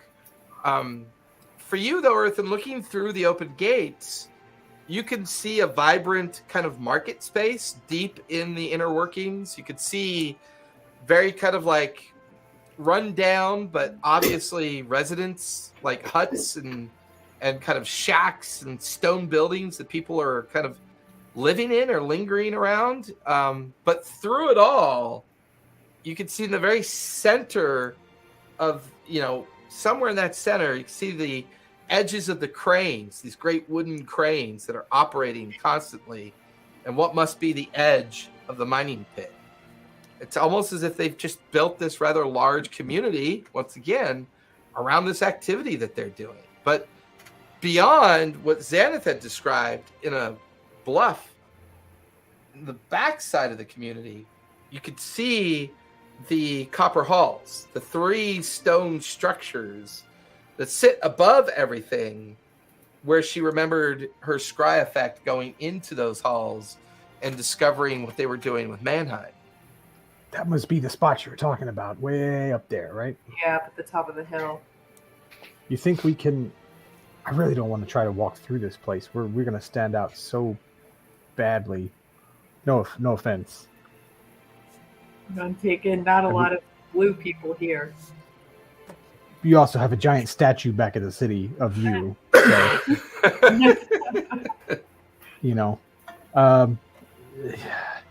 can I get a sense of how long it might take us to try and skirt around the outside?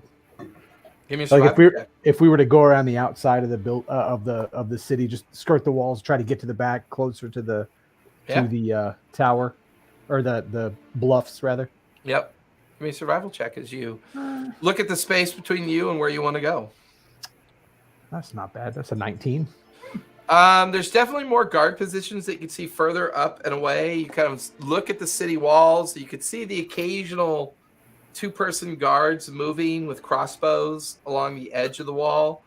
Not being overly protective.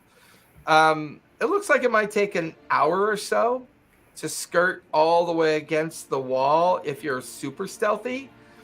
If you wanted to just walk at a normal pace, maybe a half hour. But it's hard to see all the way around, so you're not really sure. So if we stay closer to the wall, it should be harder for any guards on the wall to see us, because they're going to be looking for people coming to the wall, but we're already there. We made it that far. So I think the closer we stay to the wall, I mean, we still want to be a little sneaky. Don't bang your head on the wall. Okay? Sparks. Right?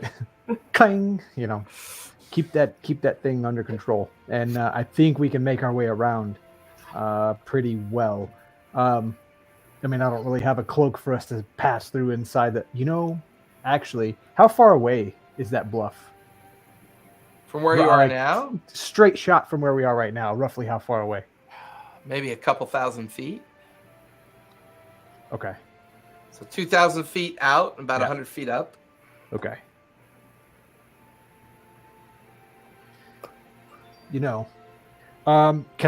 I get a survey of the area and look for just a dark area of the city, like just not well lit It's hard to tell for sure. I mean, you can only see the space between the two gates that are open, and that's a direct route to the Yeah. edge of the pit. And then there's the other side of the mining pit, and then the bluff behind it. So, unless you get inside the city to look around the interior of the town, it's hard to know for sure what's in there. Only thing you can see is that direct route in. Okay. I'm gonna try something. Might be a little crazy, but maybe I can cover for it. Okay. So, but wait right here. All right. All right. Stealth. I'm gonna. If you need me to refresh roll, I'm gonna try and stealth activate my ring, and shimmy up the wall, like at the edge of a guard tower, Okay. just to see if I can get a vantage down into the city. Okay. Give me a fresh stealth check Okay. as you do that. Not terrible. That's a 19. Okay.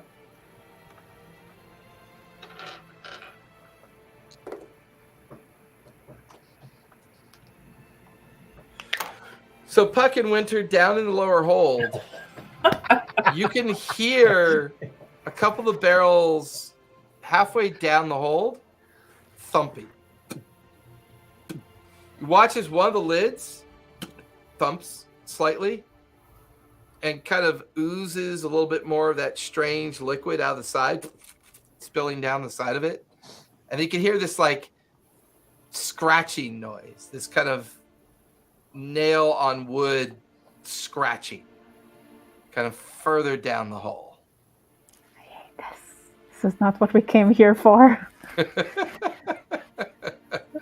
Might be a T-Rex. You're right.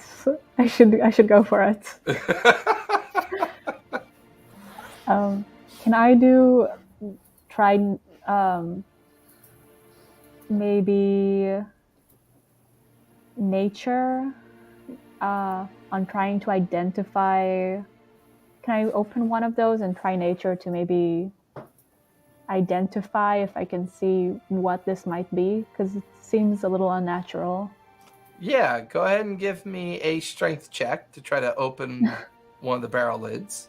Actually, can I ask Winter to open them for me? Are you trying to open the barrel that's making scratching sounds and oozing stuff? No, just one of the more chill ones to begin, and very stealthily. You're mute, Wint, So am I doing strength check? if you want. You have better strength than me, okay? It will be embarrassing if I can't open a barrel. You might should have done it. I got a 13. 13. That's not terrible. DC was a 12, so I'm okay with that. You watch as Winter gets the edge of her fingers like underneath a couple of the loose like areas of the lid, and she cricks it open slightly.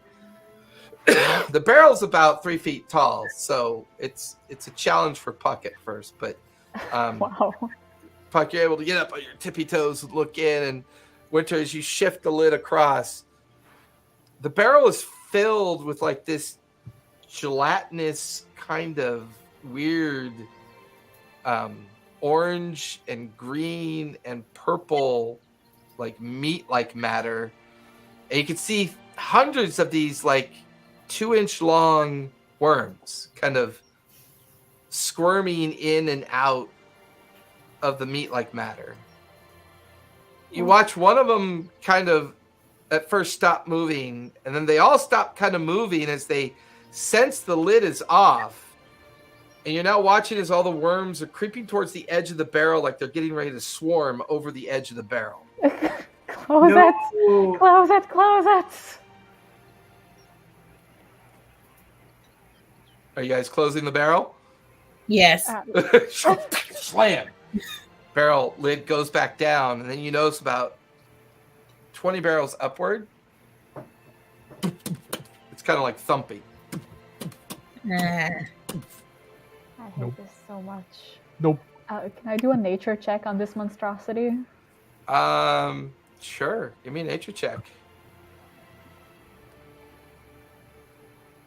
18. Never seen these before. They don't feel natural. And you remember as Winter was slamming that lid down, a couple of the worms were like the front of their where maybe a mouth might be would fan open. You see little serrated teeth, and just as she puts the lid on, they just kind of you lose track of you lose sight because she slams that lid back down before they could swarm to the edge. Okay. This is not the booty I was hoping to find. Now you can hear like chains shifting and rattling slightly off in the distance. You can hear a voice. Help me, please. Help. Okay. Very cautiously, I approach that voice and try to stay hidden. You and Winter give me fresh stealth checks. Ah. As you're beginning to follow. You still have the +10 because it's up for an hour. This is wow. That's tragic. No. Yeah, remember. No, it's not that tragic. Okay, never mind. It's 24. Okay. I got a 14 would be a little tragic, but 24. Yeah. What'd you get, Winter? 31. 31? I thought you were going to say 13 at first. I was like, how'd you get 13 with a +10? Go and ask you, Earthen. As the two of you kind of slink in between the barrels, both of your passive perception is high enough to notice that every now and then near either the left or right wall in between the hull spacings, where the hull ribs would be that kind of are the main support of this room, you can see just dangling chains with manacles on them that are empty. But there's like either coagulated or recently fresh kind of blood stains like nearby. The two of you get past some of the barrels that are like you literally walk by one barrel that's literally like thumping, and you keep walking by it. Chained to the left side of the hold, you can see this very thin and gaunt individual they appear to be human as far as you can tell. Their eyes are very sallow and sunk in. Their skin is very sunburnt. They look like they haven't, their lips are looking very peeled and parched. And his hair is all matted down, like long matted hair. And you can see that his left leg is a peg leg. Like this feels like a sailor that maybe got thrown down here for whatever reason. You're not really sure. And he's looking around as if he heard something earlier. He doesn't see the two of you now because you're in the dark in the shadow. And he's chained to the wall. Help me. Please help me. Okay. Well, you feel Winter's hand on your shoulder. And she's... You ever seen that? You ever read that book called Nope? Nope. Nope. Can I try to talk to him without really revealing our location too much? Talk to him? Well, we need to find out what's going on. And Maybe if give me an exception check like you tried to throw your voice. Oh,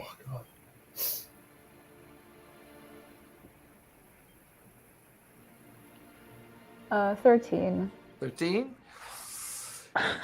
His face turns really quick to stare at the dark when he hears you call out. Hello? You gotta get me out of here. They're gonna eat me. You gotta get me out of here.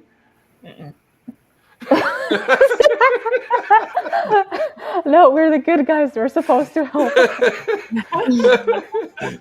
Which is like, you're the good guy. I'm the logical one. Miss Reckless is over here like, no. Right. I came to be reckless, not end up in severe danger.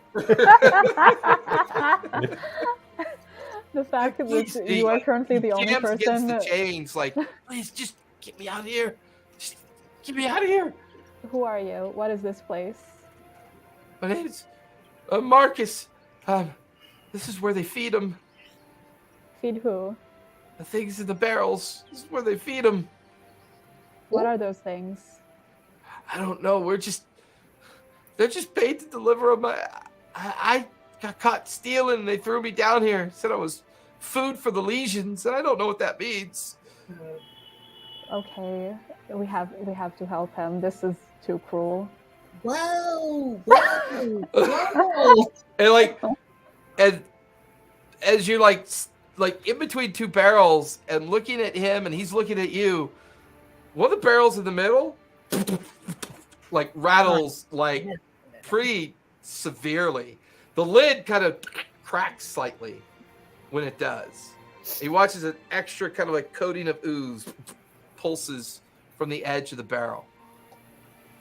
Okay, we need to grab him and we need to go now. Immediate. Puck launches herself over. He's manacled. Puck, give me an investigation as you start looking at the manacles to see if you can pick them. All I wanted was some gold.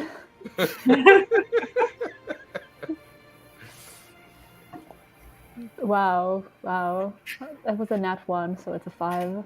5. Yeah, they're rusted and they're mangled, and you're like trying to give me a sleight of hand. It's gonna be a high DC. You have advantage because you have lock picking tools, right? Yes. Okay.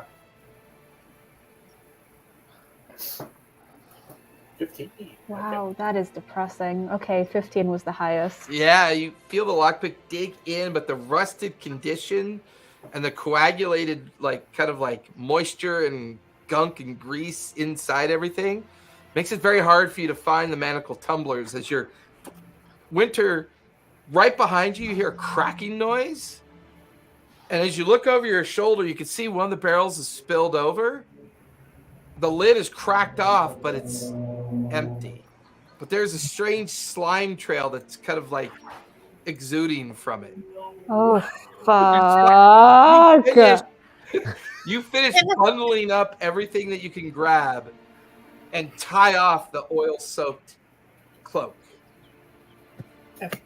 Am I able to try to like beat the chain? You know, like how you can like use the butt of something and just like get the fuck out of here. Beat the little lock thing so like the chain's great. Yeah, give me an attack roll as you realize Puck is struggling and you're looking at an empty, cracked open barrel behind you and a strange slime trail away from it. Spot. Or attack. It's just like an unarmed attack. Okay. Or a weapon attack if you want to like use a dagger or a sword, depending on what you have. I'll use a dagger. Okay. Just hit that button, attack roll. It's a 13. 13. Okay. Spot. Yes. You can still hear the music. You can still hear them gambling out there on the main deck. So far, no one's come into the captain's quarters. You've gathered everything up into the oilskin cloak, and you've tied it off. All right. You said something. There were some chests over on the. Yeah, some like wardrobe chests that are burst open. You know, the lids are open, and lots of clothing and fabric are spilling out of them. Okay. I'm a little bit gun shy from the last time. Is there a staff or like just a longer piece of wood? Just something I could poke. There's a coat rack off to your right. Okay. Can I? The coat rack's a Hydra mimic. I'm going to pick that up. I'm just going to kind of poke all the chests. All right, give me a sleight of hand while you do that. Okay. 25. 25. You kind of grab the coat rack and you start poking at the chests and the fabric, and you lurch backwards, waiting for them to try to eat you. Nothing happens. They seem to be inanimate. They're just normal clothing, fabric, and chests. Okay. I would like to rummage through them, just looking for anything that looks useful or like particularly high quality. Just anything any of my companions might need. Give me an investigation check. Come on, roll better this time. 11. God, 11. Well on those. First chest, nothing. Go ahead and give me 2 more rolls for each of the other 2 chests. All right, give me a second. I'm sick of doing those. Let's try this. Oh, that was even worse. I got a 9 and a 5. Yeah, it's like you're rummaging through them. It just feels like they're just cloaks and pants and shirts and tunics and pantaloons and things that they're fine quality, but it's strange. It's almost like you're looking at a kind of like an amalgamation of somebody's closet that used to be all folded up inside of these chests. All right. So I've gone through the bookcases, I've gone through the chests and the desk. Was there any other large piece of furniture in here that I have? Not really, other than the bed. Ooh. And there is the captain's dining table that is, lavishly, like, overburdened with everything that should be cleaned up and put away, like lots of used plates and kind of like food that should have been thrown out by now. And, the golden rule, if it's a flat surface and it's an empty flat surface, that it's not being used properly. So it's like just a collection point of all of her musings and what the captain might be looking at. Okay. I'd like to kind of make my way over to the bed and just first off verify there's no one in it. Doesn't seem to be anyone in it, but there is a painting at the head of the bed. It looks like it might be a painting of the captain. All right. Can I investigate the painting? Maybe do a sleight of hand to make sure there's no hidden. Give me investigation. The eyes are following you as you walk around the room. Oh, finally, nat 20. Hey. You get the feeling that the bed is trapped, which is odd. Can I? You can feel if anybody touches the bed, there's a glyph on the painting that will actually pull you into the painting and keep you there. All right. Since I know that, can I possibly mutilate the GIF with the glyph rather? The GIF. My sleight of hand. The painting slowly give moving me like sleight of this. hand to deactivate the effects of it. Sure. All right. Actually, right. I got a huge bonus on that. 22. Yeah, you realize that the way the glyph is set up, that all you have to do is take your dagger, run across it, and you watch as the arcane magic across the front of the painting dissolves.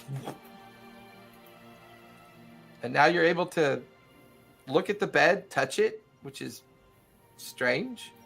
There is a strange outline underneath the bed, however. I'm definitely taking a look at that outline. It looks like there's a trap door underneath the bed. Ooh. Or at least possibly a false floor underneath the bed. All right. I'm going to try to open that. Okay. Give me a strength check to move the bed partially out of the way. All right. 10. 10. It's hard. Give me a stealth check with disadvantage. Give me 1 second on that. Disadvantage. Not outrageously bad. That is an 18 with disadvantage. That's pretty good. Actually rolled 2. It makes an ungodly noise, like as you go to move it, but you realize you stop, you grab some fabric and put it under the corners of the bed, and then you go back to moving it. You're able to move it just enough, and then you hold your breath. No one tries the door handles. The music's pretty loud out there, so you don't get the feeling that anyone's noticed yet. And it exposes a 4-foot long by 2-foot wide false floor. And there's a little turn screw handle underneath the false floor that allows you to lift it up to see inside. Okay. So I'm absolutely going to open that up. As you open it, there is a longsword, a rapier, and a dagger inside of it. You can see a flat metal box with a heavy arcane lock on it. And you can see a medium-sized bag filled with assorted jewelry and another medium-sized bag filled with assorted coins. Get the feeling this might be the captain's personal stash. Okay. I'm taking my notes here, and I got interrupted by my old man drug alarm. I got longsword, rapier, dagger, bag of gems, bag of jewelry, and Arcane lockbox. Yeah, and a flat metal box with an arcane lock on it. Okay. How much of this can I kind of get in an armful, or like stuff into the coat that I The have? cloak's pretty big. I mean, you can take a few moments to undo it, put it all back, together, tie it off. But I'll say it's a pretty sizable burden. Okay. It would fill you up on what you could carry at that point once you put all of it in there. All right. I'm going to go ahead and basically load all the stuff into the coat and start making my way back to the window. Okay. As you get over to the window, are you leaving it open or are you closing it? I'm going to... I'm trying to think how to phrase this. Can I, the coat that I have, can I kind of make that into a bundle on a rope so I can hold it over my shoulder? Give me a sleight of hand. Yeah, well, you out the rope, lash it onto your shoulder, almost like carrying it, across your sternum. Right. 25. Okay. Takes you a few moments to do that, but you get that accomplished. Okay. So I'm going to kind of back out of the other. Actually, can I go to the desk and do I see any parchment or just paper, just something I can write a message?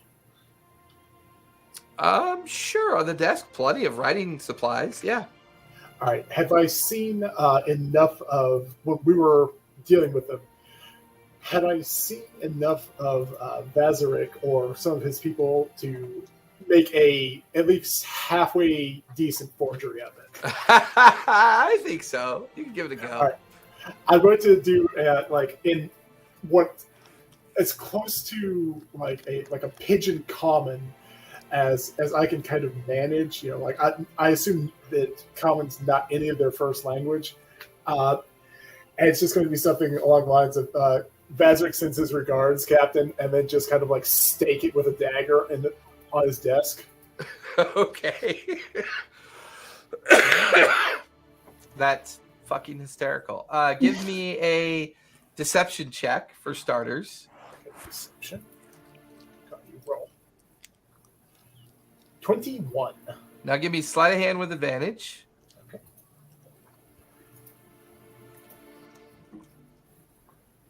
27. Now give me performance with advantage. Ooh, okay, 19. Oh, I'm sorry, Nice. 22 because I have 22. Okay.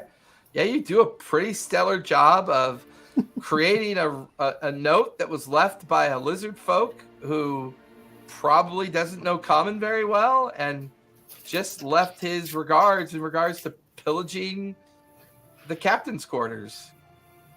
Then you make your way back out the window and begin to slowly lower yourself down the stern and towards the tender. Puck, you watch as Winter in a flurry starts beating at the manacle, trying to get it to break apart. You watch as the manacle splits underneath her first blow. The other manacle still has the guy. And that's you watch as Winter shifts over to that one like she's getting ready to beat on that one. But as Winter's doing that, you notice the face of the guy that you're trying to free goes ashen white. His eyes get really big as he's looking past you. Oh shit. Oh fuck. Okay, I turn around. You kind of like turn with my around dagger and you out. see this strange larval-like creature kind of pick itself up off the ground, and it reaches out and knocks over a barrel. It splits open and then knocks over another barrel. Oh, As fuck. Okay. hundreds of these maggot-like creatures spill out onto the deck. And they start swarming in the direction of you and Winter and the sailor who's currently pulling at his hand on the other manacle. Oh god. Oh shit. Oh crap. Okay. Where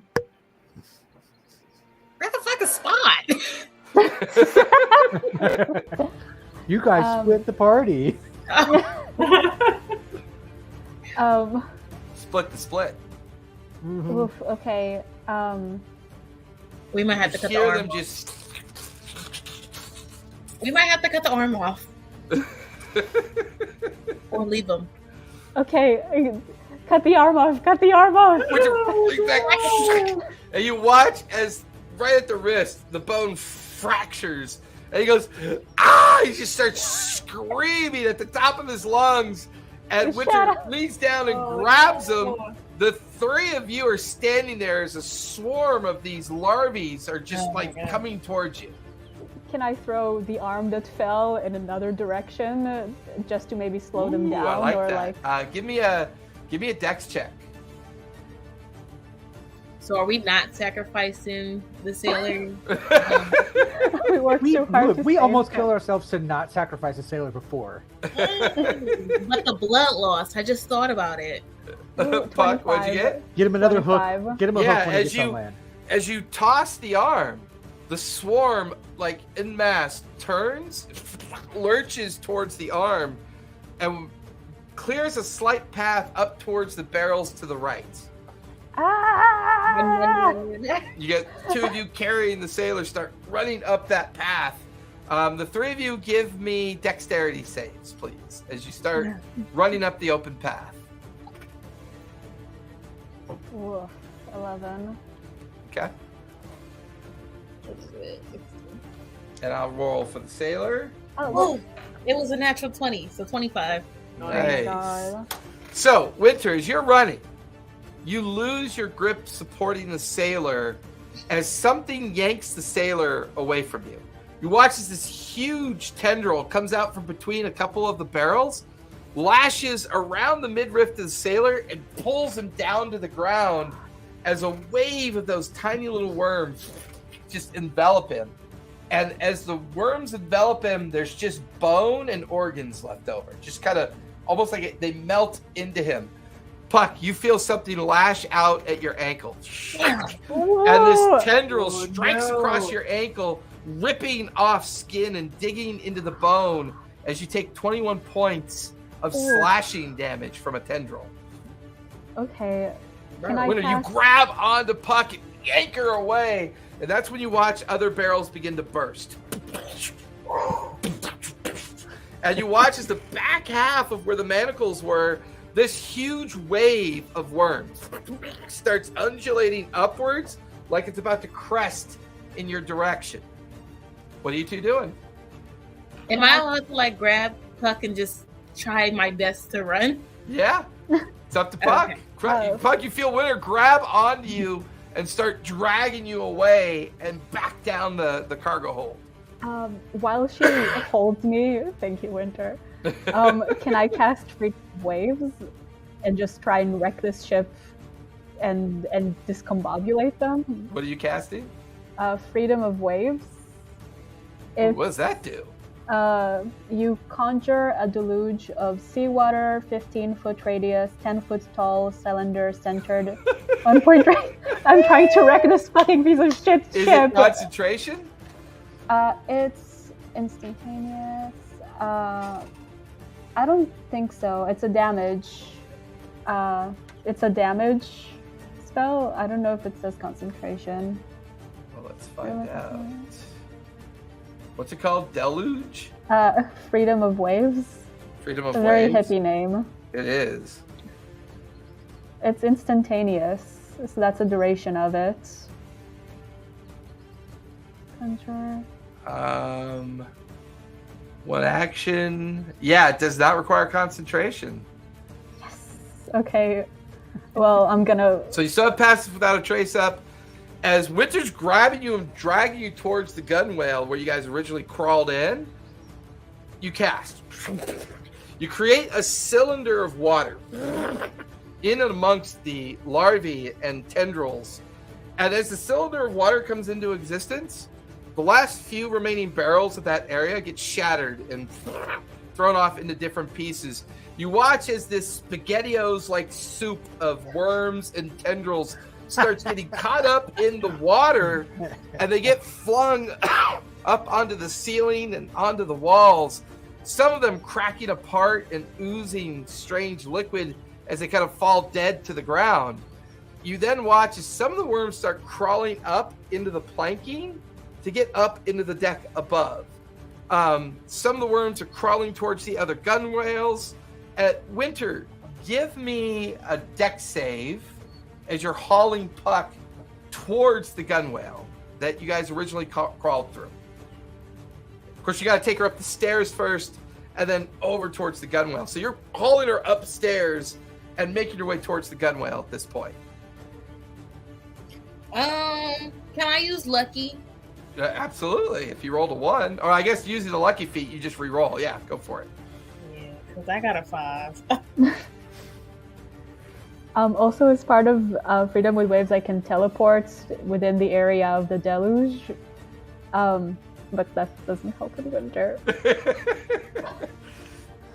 I got a 12. 12. So as Winter's Puck is dragging you up the stairs to get out of the lower hold, she slips on like the coating of coagulated blood on the stairs, and the two of you like slam down. And it's that moment as the crest of these worms are about to splash across you, you close your eyes and you inadvertently teleport up onto the gunwale deck, like 20 feet away. Winter's crawling up behind you just as it slams down at the edge of her feet. Winter, take 31 points of slashing damage from the worm-like wave that just lashes across your feet. Puck, you're on the gunwale deck. Winter's crawling up, yelling in pain as she's pulling herself out of the lower cargo hold. Both of you look up to see 6 faces looking down, and you hear this voice, "Arr, what's going on down?" Can I kill someone? And just and then they stop and look just as tendrils shoot up through the center of the stairwell as Winter comes tumbling out of the stairwell. And now you can hear this horrific screaming from up above as the music stops, the gambling stops. You can hear all these screams and yells of panic up above. Winter, you make it alongside Puck.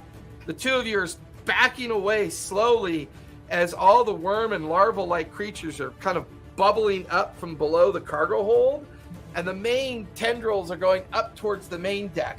Behind you, you can see the gunwale open just in time to see a familiar tabaxi poke his head in. Hey, you guys ready to go? What's going on? Let's go. Spy, as you see the two of them come running towards you, you watch as there's this huge burping noise and a huge bubble of thousands of larvae come up out of the central stairwell and starts kind of like flowing like a liquid in their direction. The 3 of you are at the gunwale. I need all 3 of you to give me dex checks to get away from the gunwale and down. Spot, you can do it with advantage because you're already on the outside. But you could give up that advantage and help both Winter and Puck out and give them advantage instead. It's your choice. I will absolutely give them advantage. I am confident on my roll. So Puck, you get advantage, and Winter, you get advantage. My first one was 23. Okay, My first so you're one was good. a 21. All right, Ooh. so with that, Spot, what did you get? I just got 11. 11? So he reaches in, and as he reaches in to grab the two of you to pull Puck out first, Puck, he just drops you right into the tender. Just lets you go and just hopes that you hit the tender. He then grabs Winter, pulls Winter out, but he's got to hold on to the gunwales. He pulls Winter out.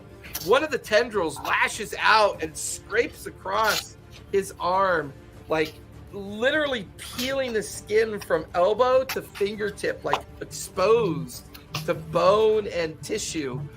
Spot, I max damaged my roll on you. That's going to be 44 points of slashing damage as your right arm is just peeled away.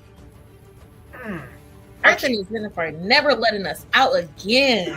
We're not unsupervised people in the group. Puck, give me a dex save as you land in the tender.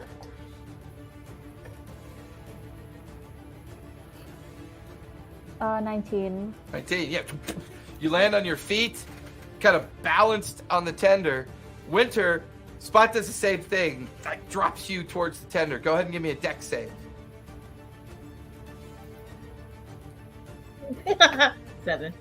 7. Crashes. You land on your side. It's like, oh, you bang your shoulder against the tenders. You take 4 points of falling damage. And then between the two of you, You watch as Spot lands like without any effort, but you can see his mangled right arm. You can even see a bit of some of the smaller larva-like creatures trying to burrow into his arm, and you watch as he scrapes it out, throws it in the water. The three of you start unhooking the tender, push it away, just as all the gunwales burst open. And just like huge tendrils and volumes of these worm-like creatures are like burbling out into the water. No. Except all of you notice that when they hit the water, there's like this acrid smoke, and they shrivel and die. Like as soon as they hit it, Oh, and they just start shriveling in this strange acrid smoke. But deep in the bowels of the ship that you're rowing away from, you hear this timber crack. And looking up, you see the main mast of the three masts crack as tendrils begin to wrap up around it. And as the three of you get further and further away, you're watching as the ship is just coming apart and being pulled down on itself into the water, but it's completely obscured with like a strange kind of acidic fog. And there's this strange noise, but then as you get further away from it, it kind of gets quieter and quieter until all you can hear is just the oars like dipping into the water. I can't imagine I'm going to be much good at rowing with a like mangled right arm, so I'm just going to kind of motion to Winter to take it, and I'm going to hop in the back and just kind of brace it with my left arm and just start running towards the shore. Okay. I guess I'm gonna try and help with the oaring. Earthen, as you get up to the top, with your passive perception, you're high enough now that you can see out in the bay, and you just watch as the flagship just shatters, comes apart, and falls into the bay. And there's this huge bubbling kind of acidic smoke. And now you can hear a bell. Cancel plan. Cancel plan. Cut it. Drop him back down. Drop Zenith, down. as you hear this bell ringing, Earthen lands right next to you. I'm just gonna grab her arm and take off running. wrong? And like it wasn't me. And then like take off running back. And as you two start running, you can see a cadre of about 24 of those guards go running down the direction towards the bay. You can see people beginning to gather and look off in the distance. And you see this very over-the-top dressed individual, all in purples, pinks, and yellows. Big, like, tricorn hat with feathers spilling out of the back of it. Staring and yelling, "What's going on with my ship?" And you just watch him as he's running down towards the bay with about a dozen of his sailors in tow. There's enough chaos that allows the two of you to skirt the bluff, make it all the way back to your jump-off point, just in time to see a tabaxi walking on water, running on water. And before long, there's Spot carrying like this oil-soaked cloak with a rope on it and this mangled right arm. It just looks mangled. I should have been clear. I wasn't trying to run myself. I was trying to like shoulder the boat into the bay. Okay, that's fine. And as you drop the rope and the boat shoulders up onto the cove of the sand, where the sand is, all of you manage to gather at the foot of the bluff that will take you back up to your camp spot, just in time to see dozens of tenders being pushed out into the water and in the direction of what looks like partial debris and remains of the boat, and this weird like sound of something crinkling like paper and crackling like burnt wood, but it's giving off this weird kind of like acidic fog that's kind of floating up into the air. Five of you are back together again at the foot of the bluff. Looking up, that's where your camp spot was. But you're back together. What would you guys like to do? What the hell did you guys do? Winter, I just have to say you were right. We shouldn't have saved that guy. I'm just gonna like. I'm I sorry. feel imagine I'd probably be like in some minor shock because of my arm. Just like maybe the hut. Like, let's, All right. Well, I'll pop the dome up. Yeah. Why did none of the fun Yeah, let's adventures get to our left? campsite base first. of the bluff. Do We're you want to gonna get back get up? down here. Oh yeah, We're we'll gonna go get up back there. up. Yeah. I'm gonna mass cure wounds and try to give these guys some flesh back. Yeah, all three of them look pretty rough. You're Go all ahead and bleeding. roll. What the hell? God. Xanath, leave give you me a alone medicine for- check as you stare at all three of them. All right. I'm guessing this ends our unsupervised trip. I mean, no, by all means, go run off and get murdered again. Looking at Puck. It's a 25. As the five of you are scrambling back up the foot of the bluff to get away from the crowd that's growing down on the beach, you see a 2-inch long worm on the back of Puck's shoulder What? that looks exactly like what you saw in your scry vision, but a lot smaller. Kill it. And you can Oh, you see its mouth fanning open like it's getting ready to burrow into her skin. Yeah, I'm gonna scream Legion and try and slam it with my shield. Wait, Yeah, stop, like suddenly, Puck, you feel Xanath just slam you on your back. Oh, as you take a point of force damage from the shield, and you feel this wet, like sticky substance on your back as the worm is just splattered across your shoulter. Wait, I rolled for 19 health for you guys. Okay. So you got So, 19 health back, all three of you. Everybody gets 19 hit points back. I mean, you can take 19 also if you want, Xanth, since you got psychic punch there for a minute. Oh, awesome. It was mass cure wounds, so it's enough to cure all of us. So you guys grow up the edge of the bluff and pull yourselves over and onto your old campsite that overlooks down into the beach. It's organized chaos below. You can tell, and you can see some survivors being pulled out. You can, Xanath, give me a perception check as you are looking down before you cast Tiny Hut. All right.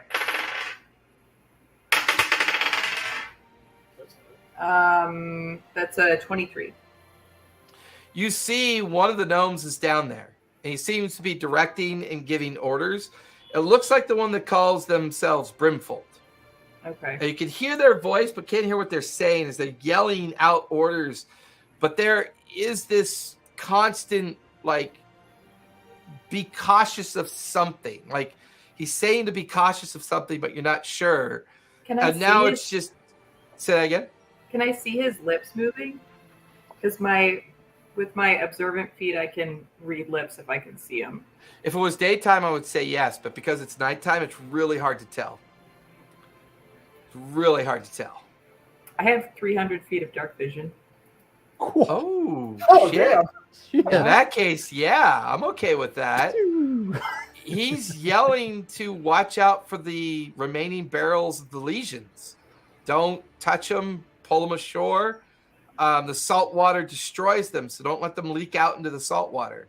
They're recovering sealed barrels, but every now and then a barrel breaks open, and it's like this explosion of acid fog, like something burning away.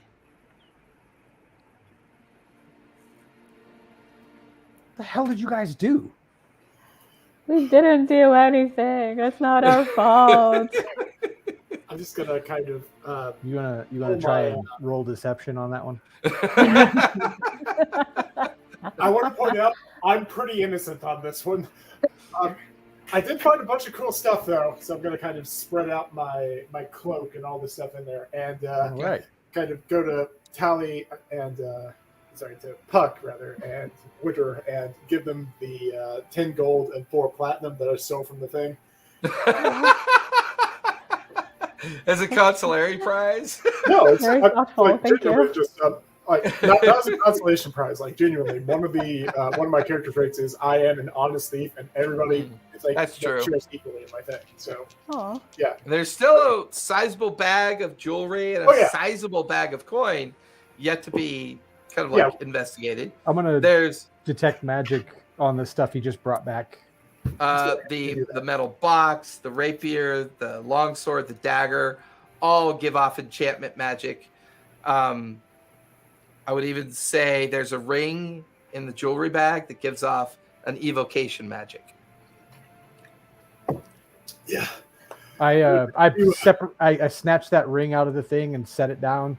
Kind of space out those 1, 2, 3, 4, 5 items. Okay. And since we're in the hut now, Xanth, you put up the hut? Yeah, the hut's up. So all of you crawl inside of it.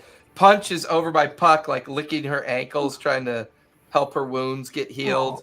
Kind of wanders over to Winter, licks her wounds, and looks at Spot and his wound, and up at Spot, just goes back over to Puck. like even Lunch is like Punch is like, oh, that's gross. I'm gonna move on. It's I see how it is. So you guys are now inside the tiny hut. I'll go on and burn up since we're about to long rest, I'll burn up 5 spell slots. Doesn't really matter what they are because I'm just identifying these items. Okay. What do you want to start with? The rapier. Okay. And I'll say while you're identifying all these items, Spot, you count out 32 pieces of jewelry. And your best guess is collectively they're probably worth about 3,000 gold. Whoa. All right, on this one, since we didn't count this out, I can't in good conscience to split between the 3 of us. So that's everybody's going to get. You said 3,000, so everybody gets 600. Okay. Just. And then the medium-sized bag of mixed coins. It's a total of 482 gold, 161 platinum. Give me a second to write all this down because I got it. So 482 gold. All right. 161 platinum and 241 silver. All right, I'll get the math on that figured out later. But all right, so all of you get 600 gold in jewels. So, and I will do the math on that a little bit. Are any of those jewels like diamonds that I could use for like a revivify? At least 3 of them, yeah. Sweet. Oh, hey, toss one of those this way. I can do that too.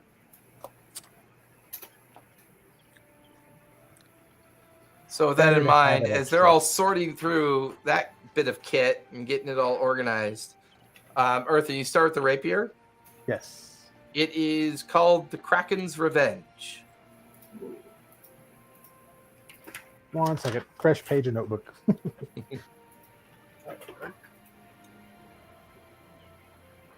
Okay. It is a finesse weapon, obviously.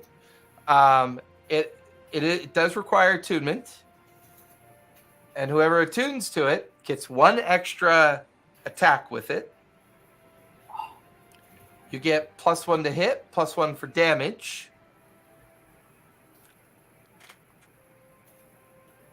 And whenever you hit with the rapier on a 19 or higher, the target is struck with Kraken's tendrils from the hilt of the rapier.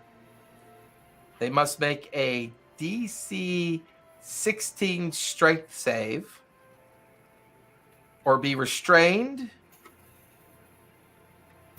and take 2d8 force damage.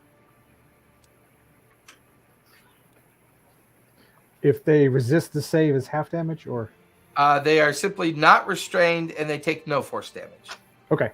If they pass strength save, no damage. No. Correct. Yeah. Okay. Won't even bother to write that bit down then. All right. All right, I just did the math on that. Everybody add 428 more gold to your inventory. Like I'm not even going to try to keep all the various coins. But yeah, 428. Nice. Awesome. I mean, the longsword is called the Longsword of Knowing. It requires attunement. It gives the attuned individual an intelligence of 20. Ooh. And advantage on all intelligence saves. And once per long rest, it can initiate legend lore. Where you can select an item, person, or place of your choice, and the blade will tell you the legend and lore of the person, place, or item. Once per long rest. All right. I'll get the whole story about it afterwards. What was the name of the rapier, just so I can keep all this stuff straight? The Kraken's Revenge. The dagger is called an ice dagger. Does not require attunement. +1 to hit, +1 for damage. Does normal dagger damage, but the target must make a DC 15 con save or take an additional 2d6 cold damage.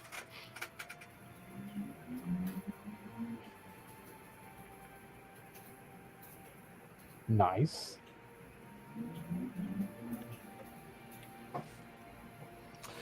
The final flat metal box. Oh, the ring too. Oh yeah, the ring. Yep. The ring is a ring of fireball. Do not give this to any of those three. It currently has 4 charges on it.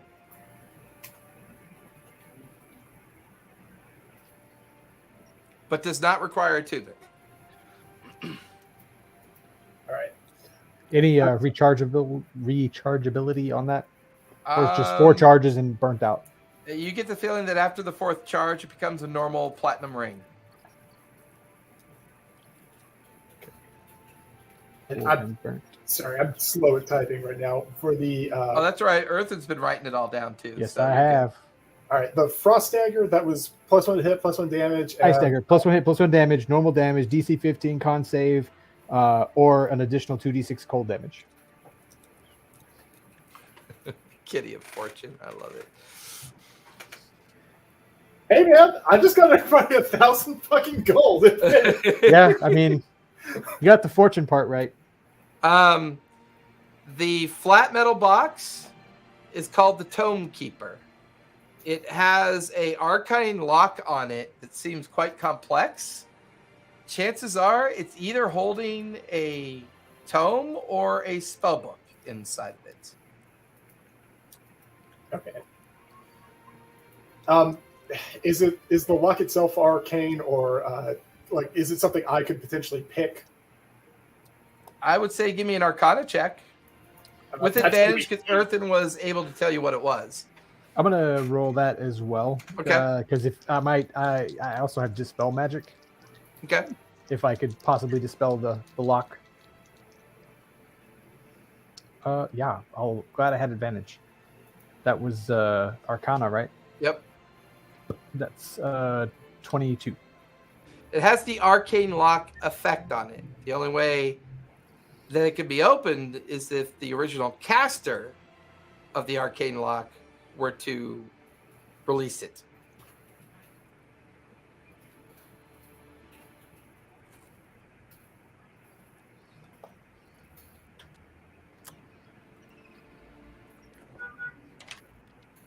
This one might be useless for now. Unless you know who owned the box. Do you know who owned the box? I would assume the captain. Well, I would okay. assume. Yeah, we I can just assume don't that. I mean, understand. how many captains are super magical? I'm a monk. I Why are you legitimately don't know. I mean, the last magical captain really just threw us for a loop. Well, this boat was something truly horrifying. And it seems like they would regularly feed people to those things and put them in vats. And some really fucked up shit came out of them. For the record, we tried to help a guy. Didn't work out. Wait, what did the fucked up shit look like? I described the fucked up shit. Okay. Speaking of just what we have, the letters and the tomes that I have, do those mean anything to Earthen or Xanth? Because obviously I'm not a tome guy. None of them detect magic. Yeah, none of them were magical. Okay. The four books that spell out. Mm-hmm. One book is called The Origins of the World. Another book is called The Understanding of the Great Ones. Another one is a comprehensive book about Tarask anatomy. And the fourth one is an advanced alchemist book, which it's basically a name of something you've never heard of before. It's something called the Quantitative Understanding and Theories of Qualish the Keeper.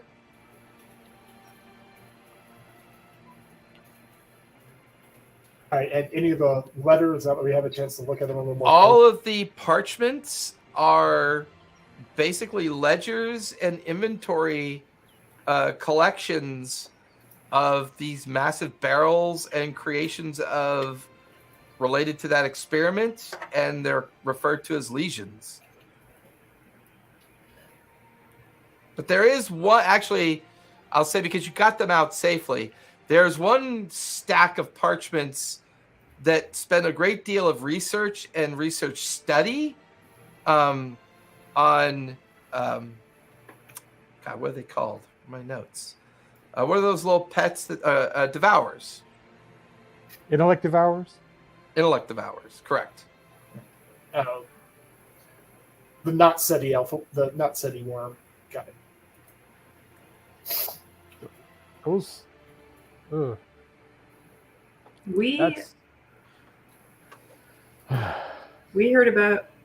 saw a Legion at work today too. This Grydon Mannheim, he's dead. Now he is. He was being held by a couple of copper keepers. They slit open his stomach and put a legion inside him. The legion exploded through his body. They were able to use it to compel him to answer a number of questions. And the legion said that after those questions were answered, he would devour Mannheim's brain. So it's a thing they use to pull information, but why do you need literally thousands of legions? Yeah, that doesn't strike me as a good thing. That's disturbing. Well, at least there's fewer than thousands now. If I could kill all of them, I would. Can I do a nature check Aren't on... you a ranger? Don't you like animals? I like to do natural order. I believe in a natural balance, which they break very strongly by bringing those things here. You can give me a nature check.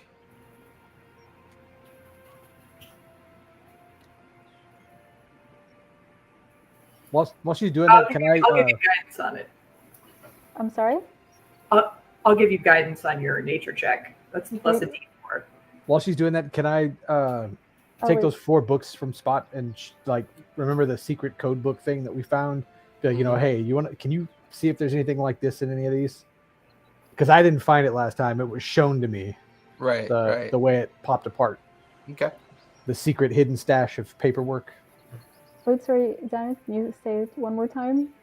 Oh, for guidance, you just add roll a D4 and add that to your roll. Oh, amazing. Thanks, because it was not a great roll.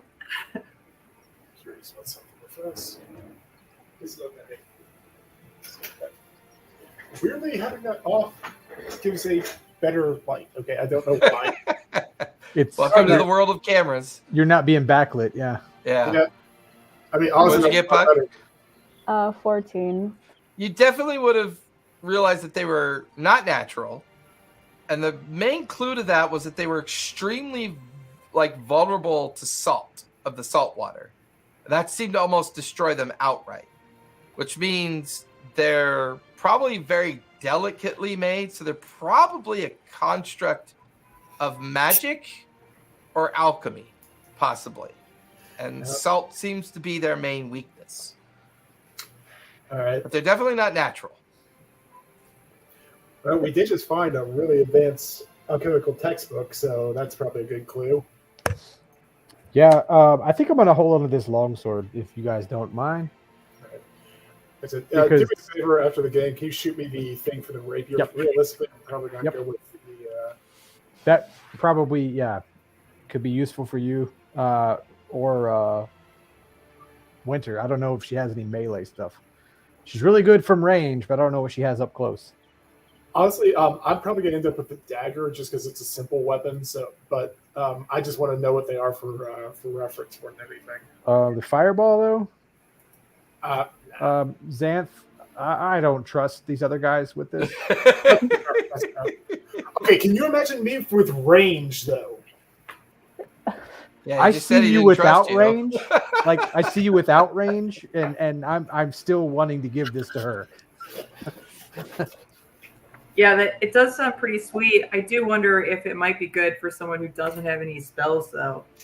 I mean, I'm happy to take it, but if anyone else, I mean, I didn't find it, so it's up to Spot. I'm just requesting, and okay, give him that, but you know what Fireball does, right? I'm looking it up. Fireball's not like a little pew off your finger. That's fire bolt.